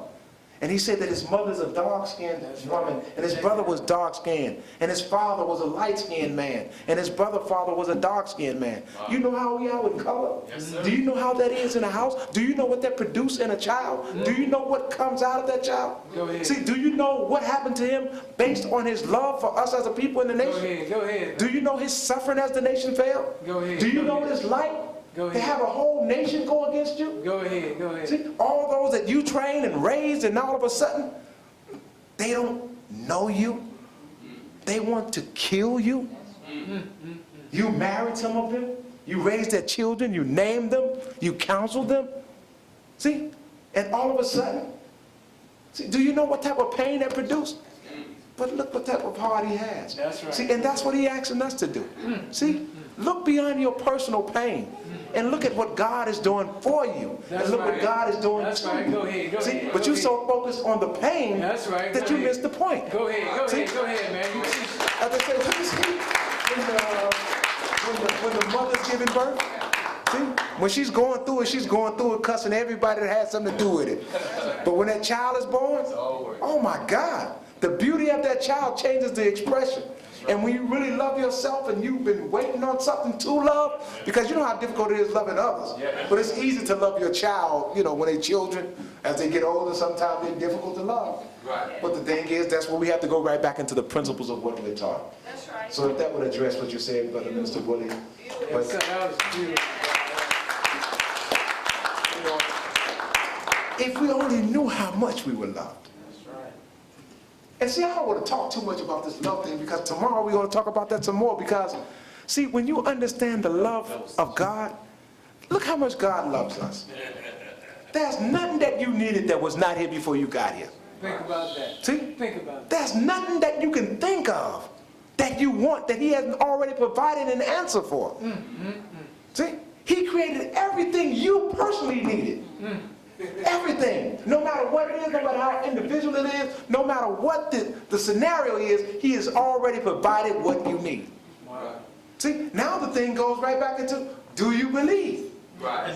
See, because if you believe, now you have to apply some actions and some works to bring about the reality of what it is that you believe. That's right. So if you believe God is real and you apply the actions of this through your works, then you'll be rewarded by your faith. That's right. Question, please? Yes, ma'am. Assalamu alaikum. Wa alaikum salam, ma'am. Earlier you stated that, you know, you all are on call 24 hours a day. Yes, ma'am. And I wanted to ask you, what effect, if any, does being on the E-team have on your marriages, for those that are married? And also, do you think, and I think it is important, that the woman being studied is important for you to be successful in what you're doing in securing the minister? And you know, where your mindset is also. My wife is here, so I got to navigate through that one for you. I say it like this is, before I got married, I've been blessed. I happened to be at the table with the minister. I stayed in the house with him for 40 days, 40 nights. And one of the things that he shared with me and Brother Haroon as young Muslims was how to choose a wife. Wow. He said, son, when you know what it is that you want to produce and what it is that you're trying to accomplish, then you get a woman that would complement that and that would help you to do it. And he told us certain women, or certain types of women that we should stay away from, and certain type of women we should gravitate to. And that's based on the quality of God in their lives. When I got married, or before I got married, I had this conversation with my wife, or the sister that I was courting. I was already on a mission. I was already in service. I knew that I couldn't stop my life to help her build hers. I asked, what it is that you desire in life, and maybe we can help you to get it. Because in most cases, all you want to do is be made secure. You want to be made secure. Yes, sir. Women don't care nothing about a career once they're made secure. Yes, sir. So you just want to do what you love doing once you have been made secure.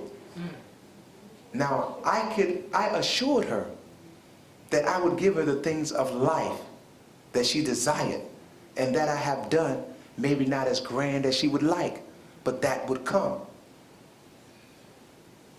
One of the things is, as believers, we all must sacrifice. That's right. That's right. My daughter asked, could she interview me? I was in Cuba. I said, yes. Write up the questions and I'll get back to them as soon as I can, and when we have a down moment. And I tried, and I couldn't do it while we were in Cuba, but I ended up on a flight and I answered just about all her questions. One of the questions that my daughter asked me, it stood out. And the question went like this. She said, do you miss your family when you're traveling with the minister? Wow. Wow.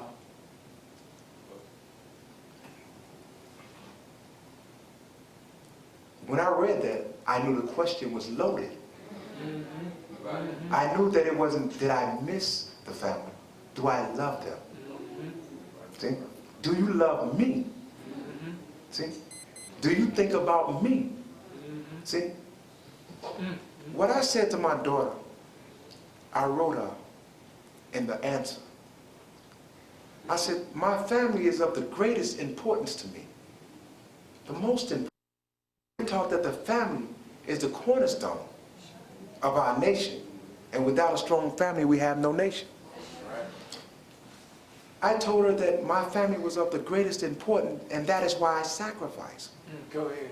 Go ahead. I sacrifice my life for a cause that I believe in that is bigger than myself. Go ahead. Yes, sir. That in my sacrifice, they will reap the benefits and receive the rewards. I say, but you too must sacrifice in order to reap the benefits of my labor. Because my sacrifice is for Islam. And the only way you can benefit is you have to accept Islam and live Islam. And when you do that, you walk into the promise of Allah. Not the promise of your father. Good teachers. Good teachers. See, as parents and as a husband, I can leave you a house. I can leave a car. I can leave money from an insurance policy. As I've watched us as human beings,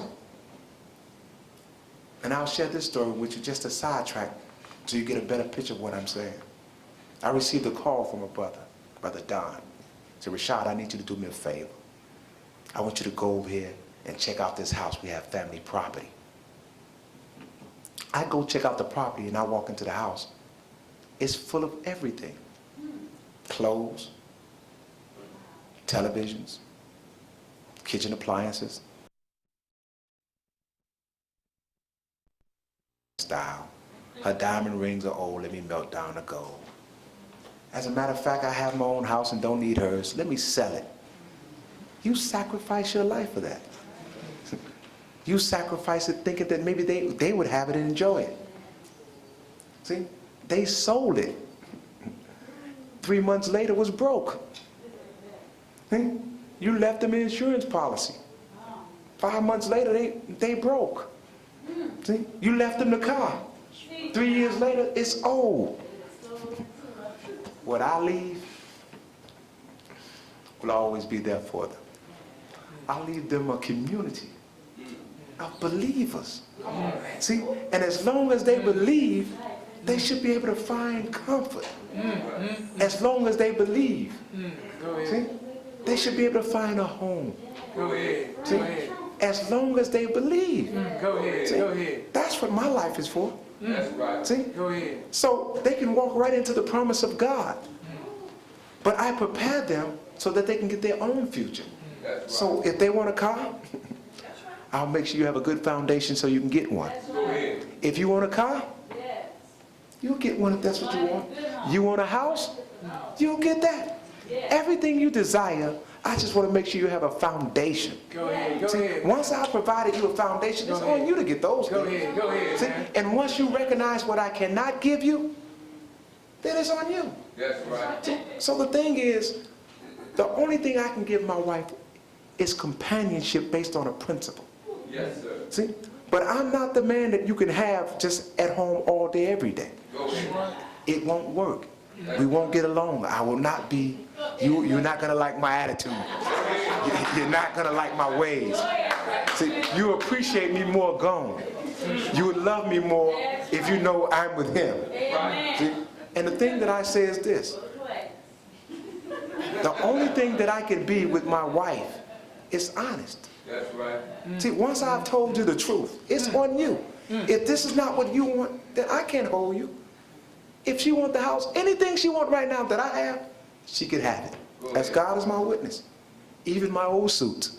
If a new man wants my old suits, he can have my old suits. But as the minister say, I want to be God's. Go ahead. I want her to be God. You know, I don't want to own her. I want her owner to be Allah. That's right. See, I want to share the moments with her. I want to share the time with her. But I don't own her.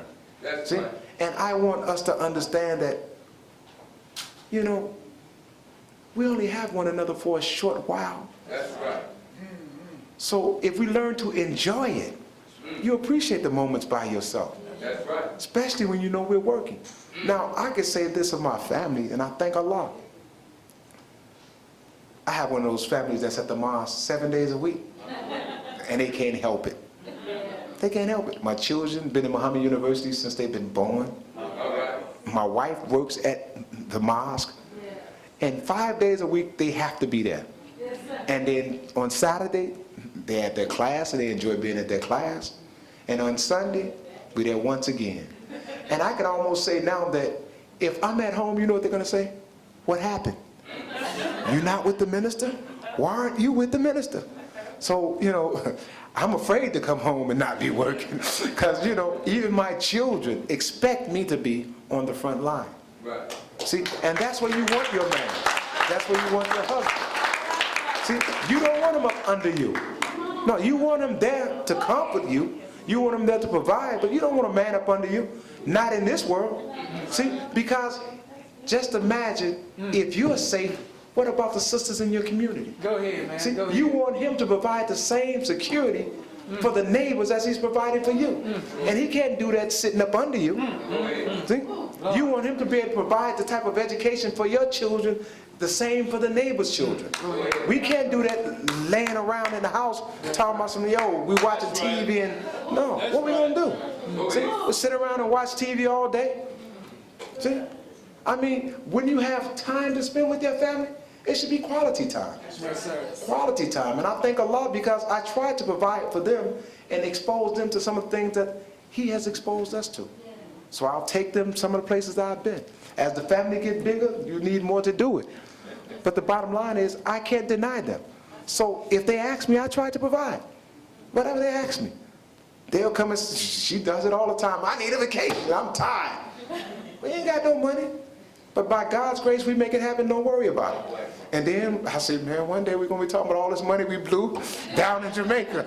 You know, that's that thing. You talk to them, they're in Jamaica 2 weeks at a time, you know, almost 3. But that's what they want to do. But I don't deny it. So when the minister's traveling, if they can go, let's go. If he's going to have the Day of Atonement, not me, the whole family go. Wherever the Day of Atonement is. So every time it moves out of Chicago, they move out of Chicago.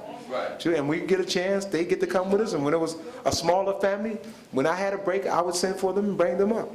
But there's nothing more important than our families. See, our families. There's nothing more important than our families. If we don't have a family, what do we have? See, and if we're not working for a bigger cause than ourselves, really, what are we working for? That's right. Go ahead, What man. are we Go working ahead. for? Go ahead. You That's got a right. big house and you never invite the believers over. You got 6 bedrooms, you use 1. And you ride past people under bridges and you say that you of God. Go ahead, man. See? Teach on that. Teach House on full of that. clothes and you don't give none to Teach nobody. on that. Teach on that. See? So the thing is, we have to learn to live a certain way. God's way. That's See? right. God is not wasteful. That's You're right. sitting up here with 15 bedrooms and ain't been in 14 of them in 14 years. And all you're doing is talking about, look at my house. See? And the believers visit and you can't even invite one over. See? Because you worried about them in your house and what they gonna say. And no, he told us to invite the people in even if they stole it. So what, you lost the television? You lost your shoes, you lost your diamond ring, you lost your... Okay, some of us may even lose our lives. But can you imagine what it means if we gain the whole of our people? Because they recognize that we have a heart of love. Go ahead. Go And ahead. that we don't look at their condition, we look beyond their condition and serve them. That's what he asked of us. That's what he told us to do when you were out of doors. That's right. Go ahead. When the people of New Orleans was out of doors, he said, open your doors. Don't ask them about where they come from or what they did. Don't worry about whether they take your television. See, and if we obeyed him, we would have had the hearts of our people. They would have said, no matter what happened, them Muslims. See, if we obey him, Think about that. if we obey him, we would walk right into the promise. You may not see it now. So just be patient, sis. Be patient. Just make sure he's working in the FOI. Just make sure that his word is his bond.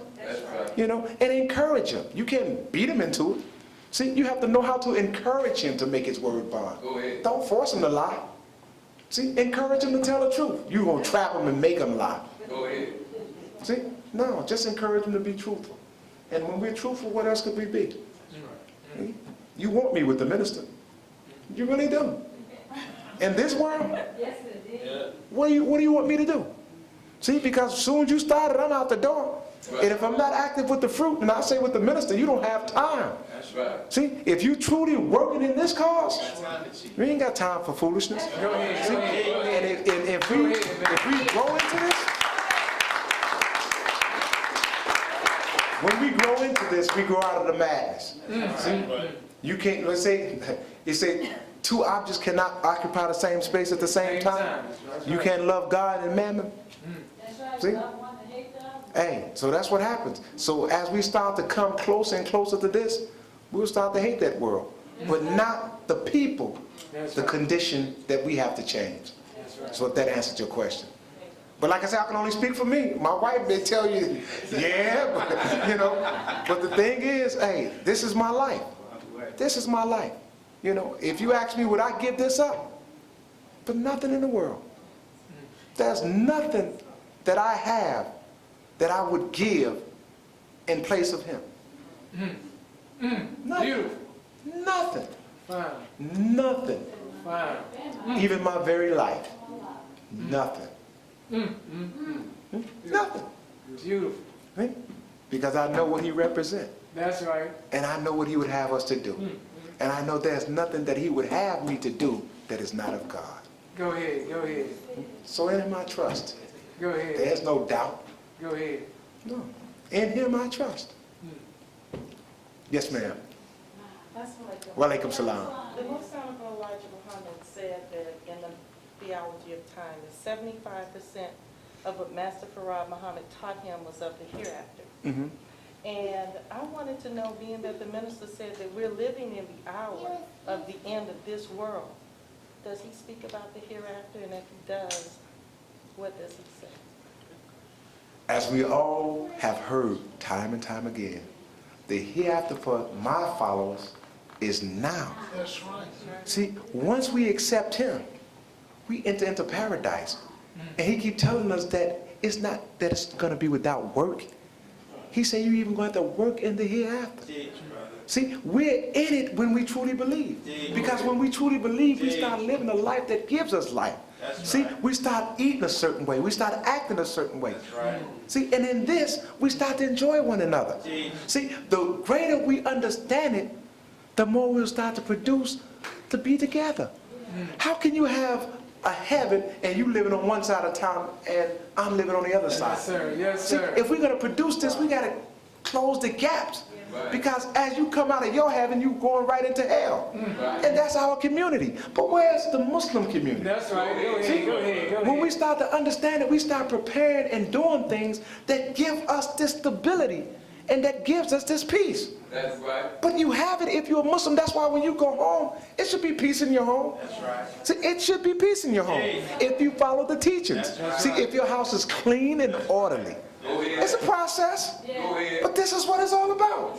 See, when you and your husband have disagreements on these two, see, right to the teachings of the Honorable Elijah Muhammad, what did he say on the matter?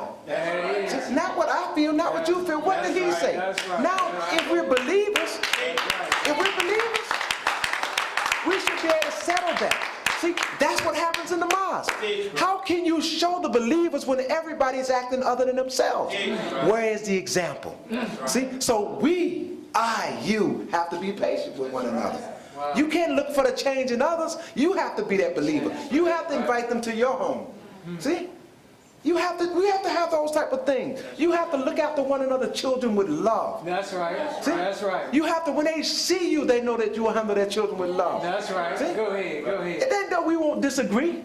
It's not that we won't have conflict. That's right. But for the believers, there's measures that we take to resolve our issues. That's right. So, Go ahead. yeah, he say, what, 75% of the teachings? Now what is he teaching you? How to live. See, how to have life more abundantly. See, how to enjoy the life. See, what your life was created for. What procreation was created for. See, this is what he's teaching us. See, when we accept his teachings, then we learn how to relate one to another. See, and believe me, you know how it is when you're in love? Don't it feel like you're in heaven? As the old song say, heaven must be like this. Heaven must be like this. When you're truly in love. See, and that's what we have to learn to do. See, it's a process. It doesn't happen overnight. You work through it. See, and that's why I say, I have to work on this because of the believers, you have to have a certain spirit. Because it's not about what is, it's about what is to come. It's about your faith. And if you truly trust in God, there's no reason to be down. But sometimes, when you're in a fight, man, it gets rough. It gets rough. And that's why I say you have to take and go into the bosom of God. See, how do you get into the bosom? In the Word. See, you have to find salvation and peace in the Word, and then you find it in yourself. See, ain't no one else going to give it to you. It comes out of you. That's right. See, and when it comes out of you, you can share it with others. Come on over, brother. Come on over, sister. Let me show you what heaven is like. See, they come into your home, they coming down the block. That's heaven there. See, that's a Muslim home. See, when they come in there, everything's peaceful and serene. That's heaven. See, and the thing is, we have to bring that out of ourselves. And this is what the teaching is all about you. See, the teaching is all about teaching you to learn to love yourself, teaching you the knowledge of self. Teaching us the knowledge of self, the knowledge of other, and the knowledge of self. See, because once you know these things, then we start to act a certain way, we live a certain way, and then we become free. See, then we become like Christ. See, not talk Christ-like, but live Christ-like. See, we go from man to Jesus to Christ. That's God. Go ahead. Go ahead. Go See, ahead. how do you know we can do these things? Because he's done it. That's right. Go ahead. He's done it and is doing it before your very eyes. We see it. You're looking at God's work and his miracles, but we're so messed up that we can't see it. We're like, oh my God. But God is working. See? You look at the minister and see how beautiful he is. Yes, sir. I'm talking about his countenance, how his energy and his vibe. That's right. Do you know what he's been through? See, and just imagine if he hadn't had the surgery, if he hadn't had cancer. See, the minister would be around there like a 13-year-old. See, but he's showing you how to reverse your own health by living according to the principles of the teachings. It works if we apply it. We are dying because we failed to apply it. We got it, let's apply it. So our heaven begins right here, sis. Right here. See, and he said that 75% of the work was with the sister. Okay, when we come home, that's where heaven starts. See? Because once you have it in you, you know how to share that love. See, when a woman loves, it's not like a woman love. See, they say that the prophets are styled after women because of the love. That's right. That's See? right. That's right. When a woman loves, and that's what happens, sister.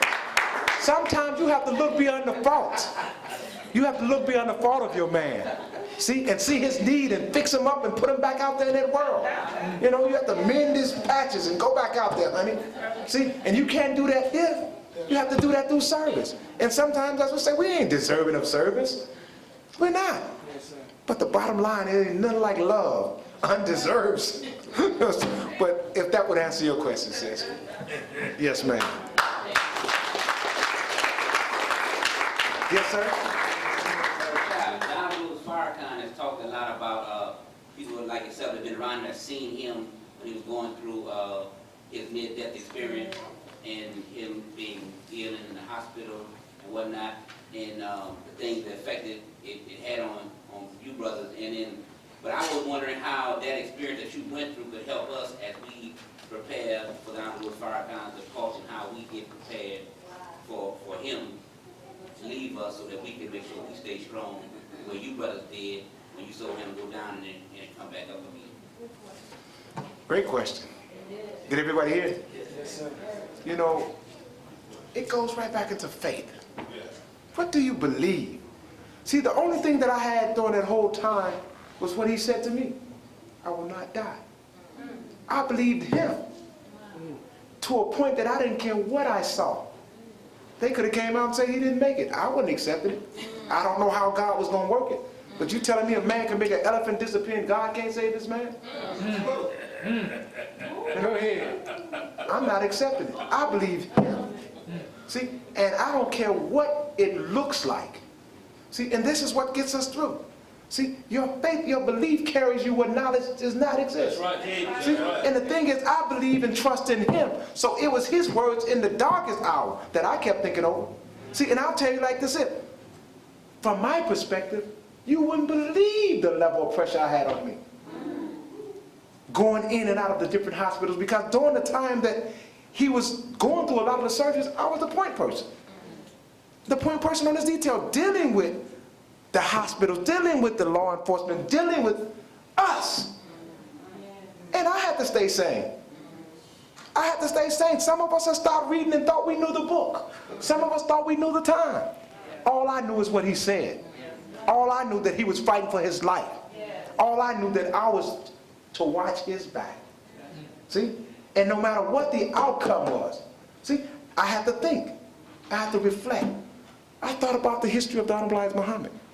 I said, man, look at this. Can you imagine when the Honorable Elijah Muhammad, that was an announcement? Yes. That was an announcement. That's right. Announcement that he had departed. See? Now, how do you stand in the face of the family who watched him go in and out of a hospital, knew his condition, and then see a transition and say, I have accepted my father has died? See, how do you handle that? But I had to think about the Honorable Elijah Muhammad and his family. Wow. See, I had to think about the strength of his son Elijah Jr. as a captain. See? I had to think about his son Herbert, or brother Jabba, may Allah be pleased with them. See? I had to think about what the believers had to go through. See, all I had was what the minister said to me. I didn't care what no one said. I only had his words. Now, I had to fix my mind and my heart to accept what he said. So if he was to go, I wanted to see the will. And if I didn't see the will, I wanted to believe in what he told me. I will not die. See, that was my heart. That was my mind as I went through the whole process. We had our moments as we went through the corridors of the hospitals. That's why when I hear the music, I don't know what others hear, but I reflect over his life. I reflect over my journey with him. I reflect over us going through the corridors as he's preparing for surgery. I reflect over him coming out of surgery. I reflect over his heart for us during the whole course of how he's going to make it to be with us. And his love for us as it pushes him through another day. See, as I watched him in excruciating pain come to the mosque and speak for 4 hours.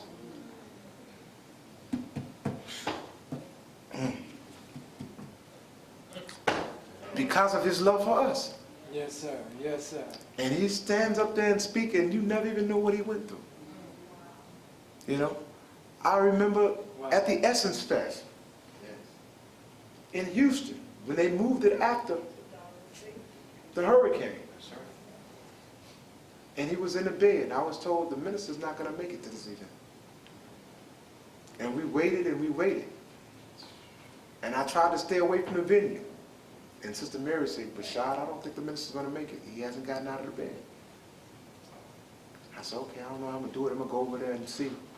I went over to the venue. I avoided Sister Susan Taylor. I was there for about 10 minutes, 15 minutes max. And my phone rang. Sister Mary, the minister's cook, said, hold for the minister. Assalamu alaikum, son, how's everything? I said, brother minister, they're just waiting, everything's fine. He said, tell my sister I'll be there. The minister came and taught. No one knew of the condition prior. But it's his love. See, he knows that what he put his mind to, he can accomplish. That's right. There's nothing that stops him.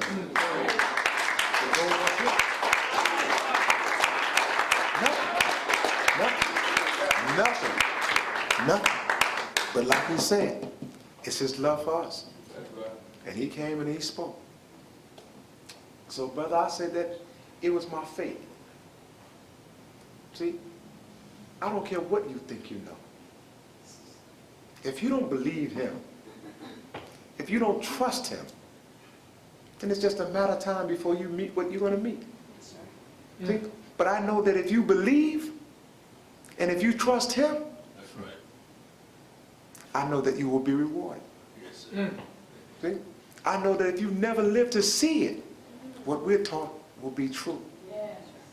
See? I know that what we're taught can be proven. That's right. See, put your mind on God. He'll give it to you. See?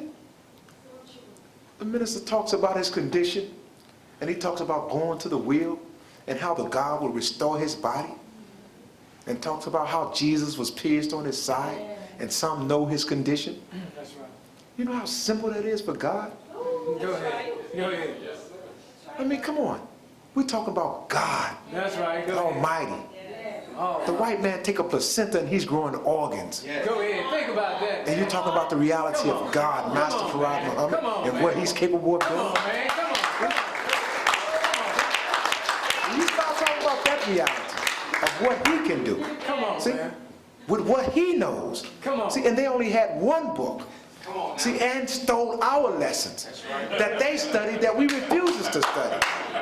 And they can reproduce organs. See, to the point where they're now talking about cloning human beings. See? And you talking about God restoring organs? Go ahead, man. See, you have that power within yourself. Go ahead. If you believe and learn how to tap into yourself. See, it's in you. Go ahead. Go ahead. See, but the thing is, we do not know how. See, but God has given us everything we need to survive. He said that if you go to Closing the Gap, he said that the black man is indestructible. That's right. You cannot destroy us. That's right. See, we would adapt no matter what the condition is. Go ahead. See, and that's what they're trying to do. Find out what makes you who and what you are. See, and that's why they're studying our cells. That's why they have the black woman cells today from Tuskegee, because they're trying to see and how to unlock the DNA of God. Go ahead, man. Go ahead. Because in you is the DNA of God, and in you you can create all. Go ahead. So, I mean, come on, man. So, brother Jason, it is our faith in him. See, it is our trust in him. See, it ain't what you know. See, it ain't what you know. Because we don't know enough. We don't know enough, but do you believe him? Go ahead, See? man. Do you believe him not to be a liar? Go ahead. That's right. That's right. Do you trust him? That's right. See? Now, if you trust him, then as a believing community, let's not follow in doubt. That's right. Go Let's ahead. not follow into suspicion. Go Let's ahead. be found practicing what he say and prove it. Go See, ahead. because if we practice it, we either prove that he's right or wrong. That's right. See, Go all you ahead. gotta Go do is ahead. practice it. Go ahead. If Go we ahead. practice it. See, we don't know if it's real. Practice it. Go ahead. See? Practice it. See, practice being kind. Practice love. Practice being patient. Practice, get ready to eat dinner now.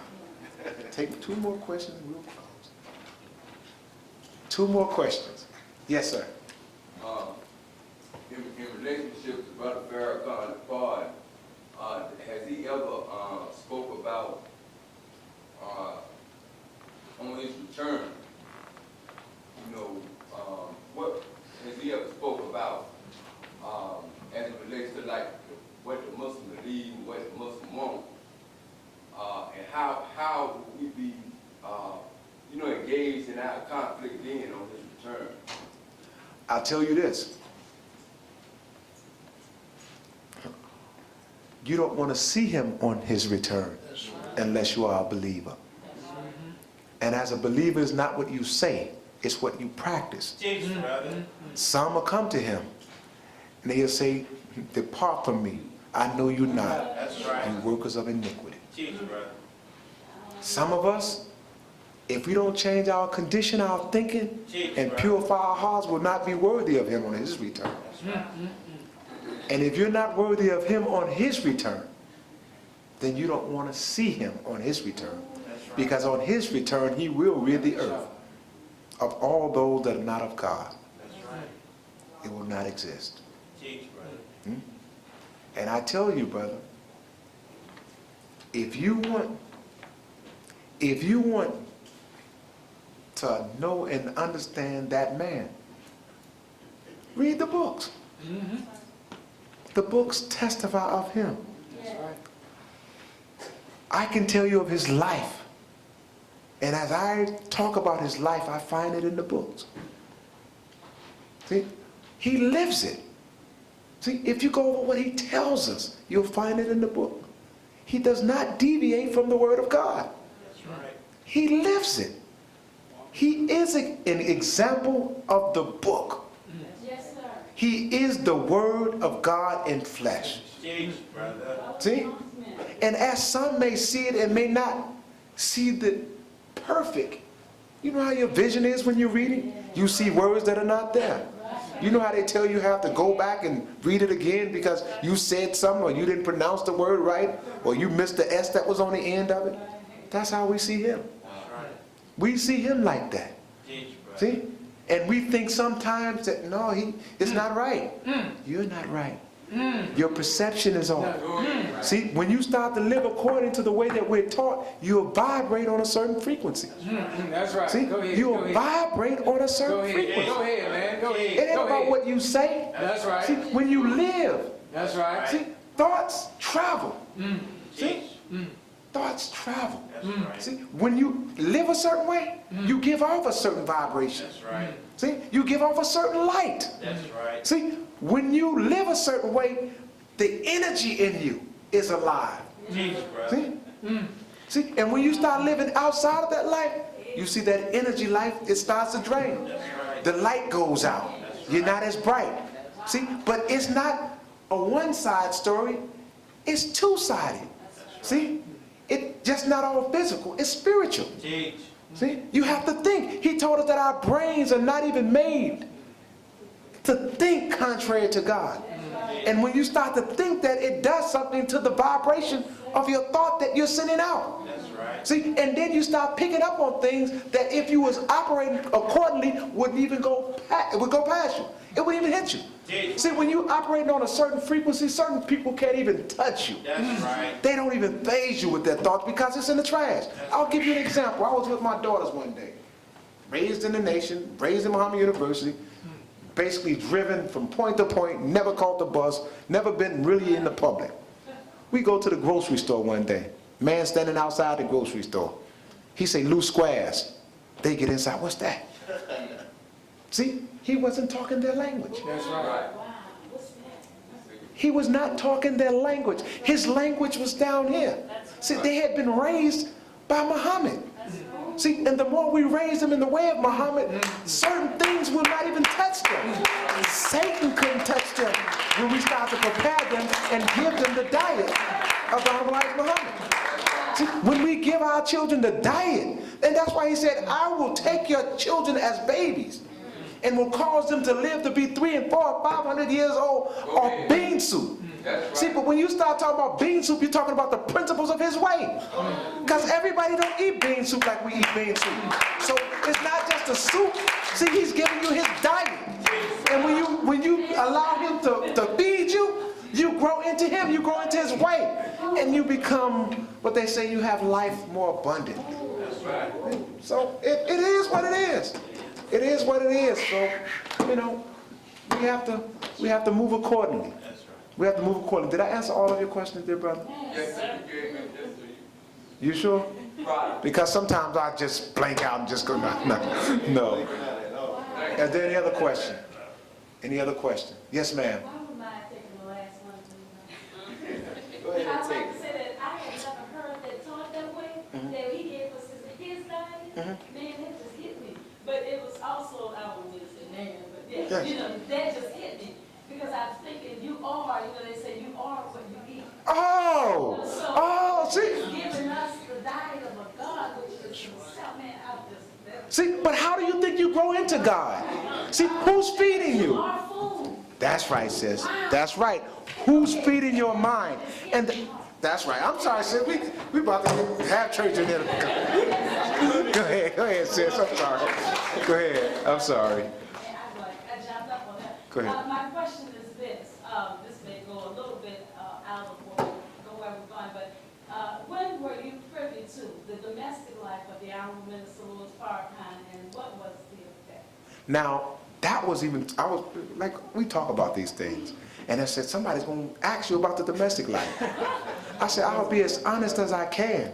But I say, if they're believers and we're believers meeting, the minister have already explained the domestic life. See, he's already explained it in the teachings of the Honorable Elijah Muhammad. He has told you of his domestic life. See, but now, like I say, there's certain things that you need to know, but there's certain things that shouldn't even concern you. Because it'll only make you sick in your own mind if you start to come to certain knowledge. But the thing that we have to know is, we have to know the principles That's right. of what's taking place. That's See, right. and we have to grow in the principles. When it comes to the domestic life, that's way above me. Yes, sir. I said, when were you privy to it? Now, you have to remember, I'm privy to a lot. Yeah. I'm at the door. I'm privy to a lot. See, I'm privy to a lot. I've been blessed by Allah's grace to be at the door.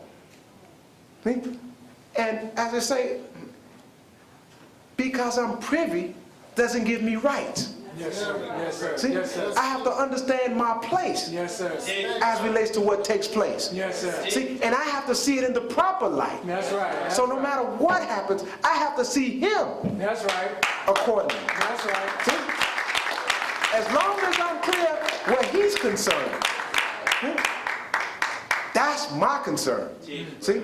And when I'm there for him, I'm there for him. So whatever he needs, I'm there for him. See?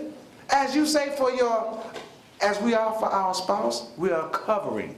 Right. As we're for one another, we're covering. That's right. I'm a covering. I'm a covering for the believers. See, the original instructions to the honor God of the Honorable Elijah Muhammad was not only to secure the Honorable Elijah Muhammad, the messenger of God, as he was known during that time, but the believing community. That's right. And all those who visit the meetings. See, so I'm not only responsible for making sure the integrity of the security of the leader is intact, the believers. Go ahead. Go ahead. See, Go ahead. but when we start talking about security, we misunderstand it. That's right. See, security is beyond the physical reality. See, who's securing the minds? Who's securing the hearts? How do we do that? See, going right back into the Word. It's not our physical being that will sustain us. See, it is our understanding and our belief and faith in Him. See, and what I don't know, I trust Him. Go ahead. I relax. I accept it. Go ahead. See, I get to points where I don't know. But when I don't know, I don't try to dab into it. I wait till God gives me an understanding, and I wait on Him. See? And that's what I would encourage any believer to do. Hold your position. Hold your position. See, because what's for you, God will give it to you. That's right. See, the minister teaches, the Honorable Minister Louis Farrakhan teaches. And when he teaches, everybody don't hear the same thing. That's right, that's right. We all sitting there in the classroom and he's saying what he's saying. That's right. And we don't see it the same way. That's right. We don't hear it the same way because we're not vibrating on the same frequency. That's right. Because our lives are different. That's right. But the believer hears it. That's right. See, because the believer hears it not necessarily from the ear. See, a believer don't hear from the ear. See, a believer don't see from the eyes. See, a believer has to have a pure and clean heart. And in that, he interprets correctly. He sees properly. See? But when you start hearing for the sake of for the sake of listening, then you'll run into something. See, when you start looking for the sake of seeing, then you're going to run into something. But when you close your eyes, see, when you close your ears and you trust in the Lord, see, and you purify your heart, He'll give you what He wants you to have. He'll give it to you. God will give you what He wants you to have. See? That's our God. He's a good God. He will not deny you. Anything you want to know, take it to God. Take it to God in prayer. And that's why anybody that'll tell you, when I said I was coming in, you know what I asked them to do? I asked them to pray for me. God, I know you're going to talk about me, but pray for me. See, because now I put you in motion in the way of God. You going to go to God with some madness about me? No. See, if you're a believer, when you go to God, you ask God to bless me. You ask God to heal me. You ask God to touch my heart. You ask God to open me up and cleanse me so that I may be a vessel of use. See, and when I pray for you, that's what I pray for. That's why I say, pray for one another. See, stop praying for people that despitefully use you, talk about you, pray for them. See, it takes a certain heart to get on the prayer rug and ask God to bless somebody that's dogging you. See, but know that if God bless them, they may change their ways and give you some relief. See, but go pray to God. Pray to God. Take it to God. He will not deny you. He will not deny you. And when you pray, pray in His name. And you know the greatest way to get a prayer answered?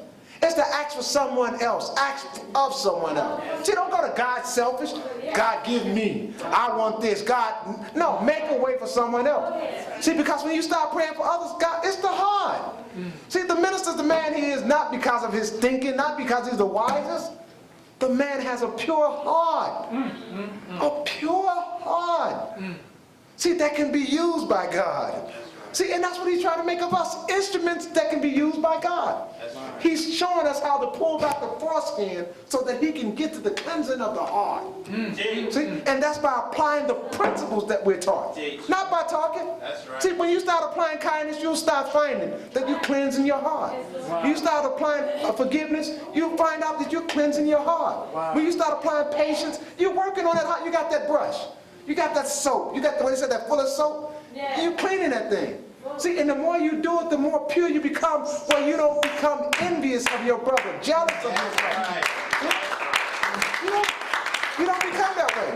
You're happy for your brother. That's right. See, because you know that God is using him and your blessing's coming. That's right. That's See, right. don't be afraid. And what happens is when you're being blessed, learn to share the blessing with each other. That's right. Go ahead. Go ahead. While we're around here, some of us are suffering and some are not.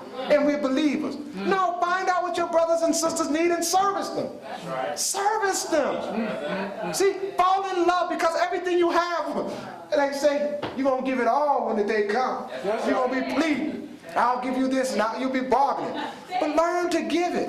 See, when you give freely, man, God will bless us. Right. See, when we start sharing and caring for each other, man, can you imagine what it looked like in the Nation of Islam? Ooh, yes, sir. All over this planet where we have believers, you get off a plane and you feel this love, this sincerity, this work, and you ain't got to worry about nothing, not even where you're going to stay. Go ahead, go ahead. Some believers will tell you, I'll allow them to stay in my home. I don't have a big home, it's home, but it's mine.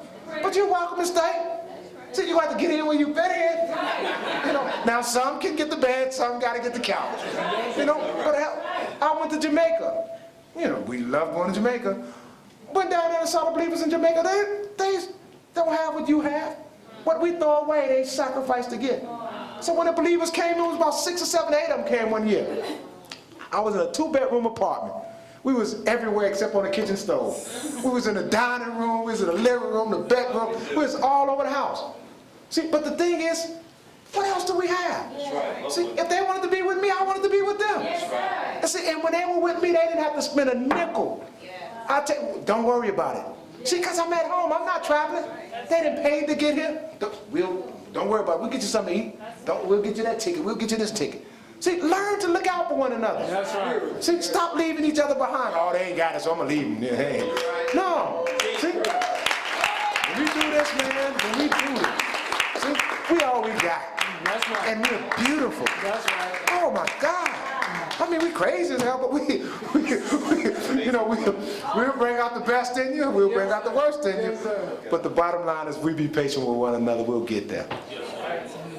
So we'll take one more close. What time is it? About time? Oh, it's almost time. What time is it? It's 4:45. 4:45? Okay, we'll close it out. Because the bottom line is we want to be able to continue, and then we have the Honorable Minister Farrakhan that will be on the time and what must be done. But I'll share with you, because every time that he's finished, it doesn't stop there. It's something to see a man being used by God. That's right. And it's something when God is working, how it comes and it doesn't stop. You may stop, but God doesn't stop. So you see him after he's finished, and it's still coming, and it's still rolling. And you sit back like telling the other brothers and sisters, looking up like, shut up, don't say nothing, just let him have his moment, let him get it out. You know, because it's rolling and God is working. And, you know, the last one he did on 24, he talked about, and I'll close with this, he talked about Moses. And he talked about the children of Israel as they were being led out, how they murmured and how they wanted to raise a leader and go back. And he talked about the Nation of Islam and how it was similar and how we lived that life and how we chose a leader and we went back into America and raised back up the flag and went back into our ways and threw away our discipline and got rid of our garments and got out of our uniform, and we went backwards back into the wilderness. So back into the world, back into Pharaoh's house. So that was the thing. This is the last thing I shared. That's why I wanted to cut that short. It was one point that I wanted to share with you all. And it's a story. And when I saw the story, I read the story, I said, man, this is a beautiful story. And we're going to close this with this story. No more questions, no more thoughts. We just said prayer and close. If that would be all right, Brother Minister Willie. There were 3 men journeying into heaven. And just as they got close to the gates, close enough where they could see, they stopped to ponder as they were looking at the gates. And as they reflected and thought, they said, okay, let's continue the journey.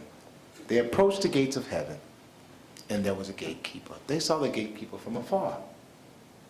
So as they approached the gatekeeper said, tell me, what do you think of Jesus the Christ? Now the first one, honest man, you know, like most of us, good Muslims, you know, I really didn't think about it. You caught me off guard, I wasn't prepared, I ain't gonna make nothing up. You know, I knew him, but since you caught me off guard, I'm not gonna try to create anything right now. Okay, no problem. The gatekeeper asked him, step aside. He asked him if he would step aside for a moment. The second gentleman, after hearing the first one, felt a little more confident. The gatekeeper asked him the same. Tell me, what do you think of Jesus the Christ? He was prepared. He said, I knew Jesus. I worked with him. We went through the highways and the byways. We healed the lame. You know, we did quite a few miracles in his name. We, helped people in the way of salvation. Healed the lepers, caused the blind to see. We fed, 5,000 with the 5 loaves. I was with them. We did a lot of great works. I was with Jesus. I remember him very well. We did it. He said, okay. Yes, sir. Thank you. Step aside. The third gentleman stepped up. As the gatekeeper had asked the other 2, he asked the third one, tell me, what do you think of Jesus the Christ? The third one looked and he bowed down in prostration. He alone knew the Father because he alone knew the Son.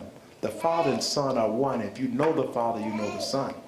Some of us are walking with the minister, and when you're asked a question, you'll say, yeah, I was in the Nation of Islam. I remember being in the Nation of Islam. I joined the nation when I was in college.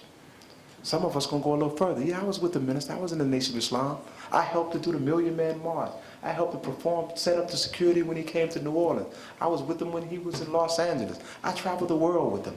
I did great things with the minister. I remember when he did this for that person and did this for that person. Some of us will be like that. And then there will be those of us who are truly with him. And I pray that I am one of those, that when we see the Father, we'll recognize him. Will you know Elijah when you see him? See? If he make all things new, will you recognize him? See? But remember what I said about those who see and those who hear. It's not from the eyes. That's right. When God is present, you'll feel the vibration. May Allah continue to bless you. Thank you. That's me.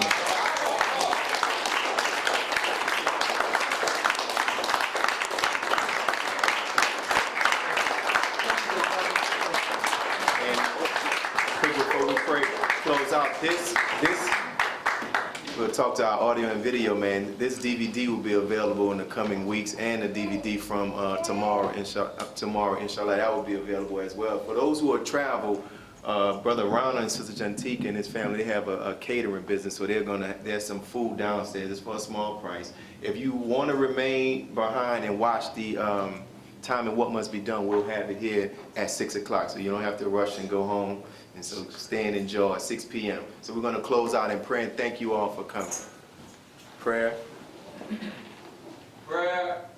Allah is the greatest, Allah is the greatest, Allah is the greatest, Allah is the greatest. We seek refuge in Allah from the accursed Satan. O Allah, we seek that refuge from anxiety and grief. We seek that refuge from lack of strength and laziness. We seek that refuge from cowardice and niggardliness. We seek that refuge from being overpowered by death and the oppression of men. O Allah, suffice thou us what is lawful, help keep us away from that which is prohibited, and with thy grace help keep us free from one from that which is besides thee. Amen. Thank you, brothers and sisters. May you all go in peace. Yes, sir. Brother Timothy.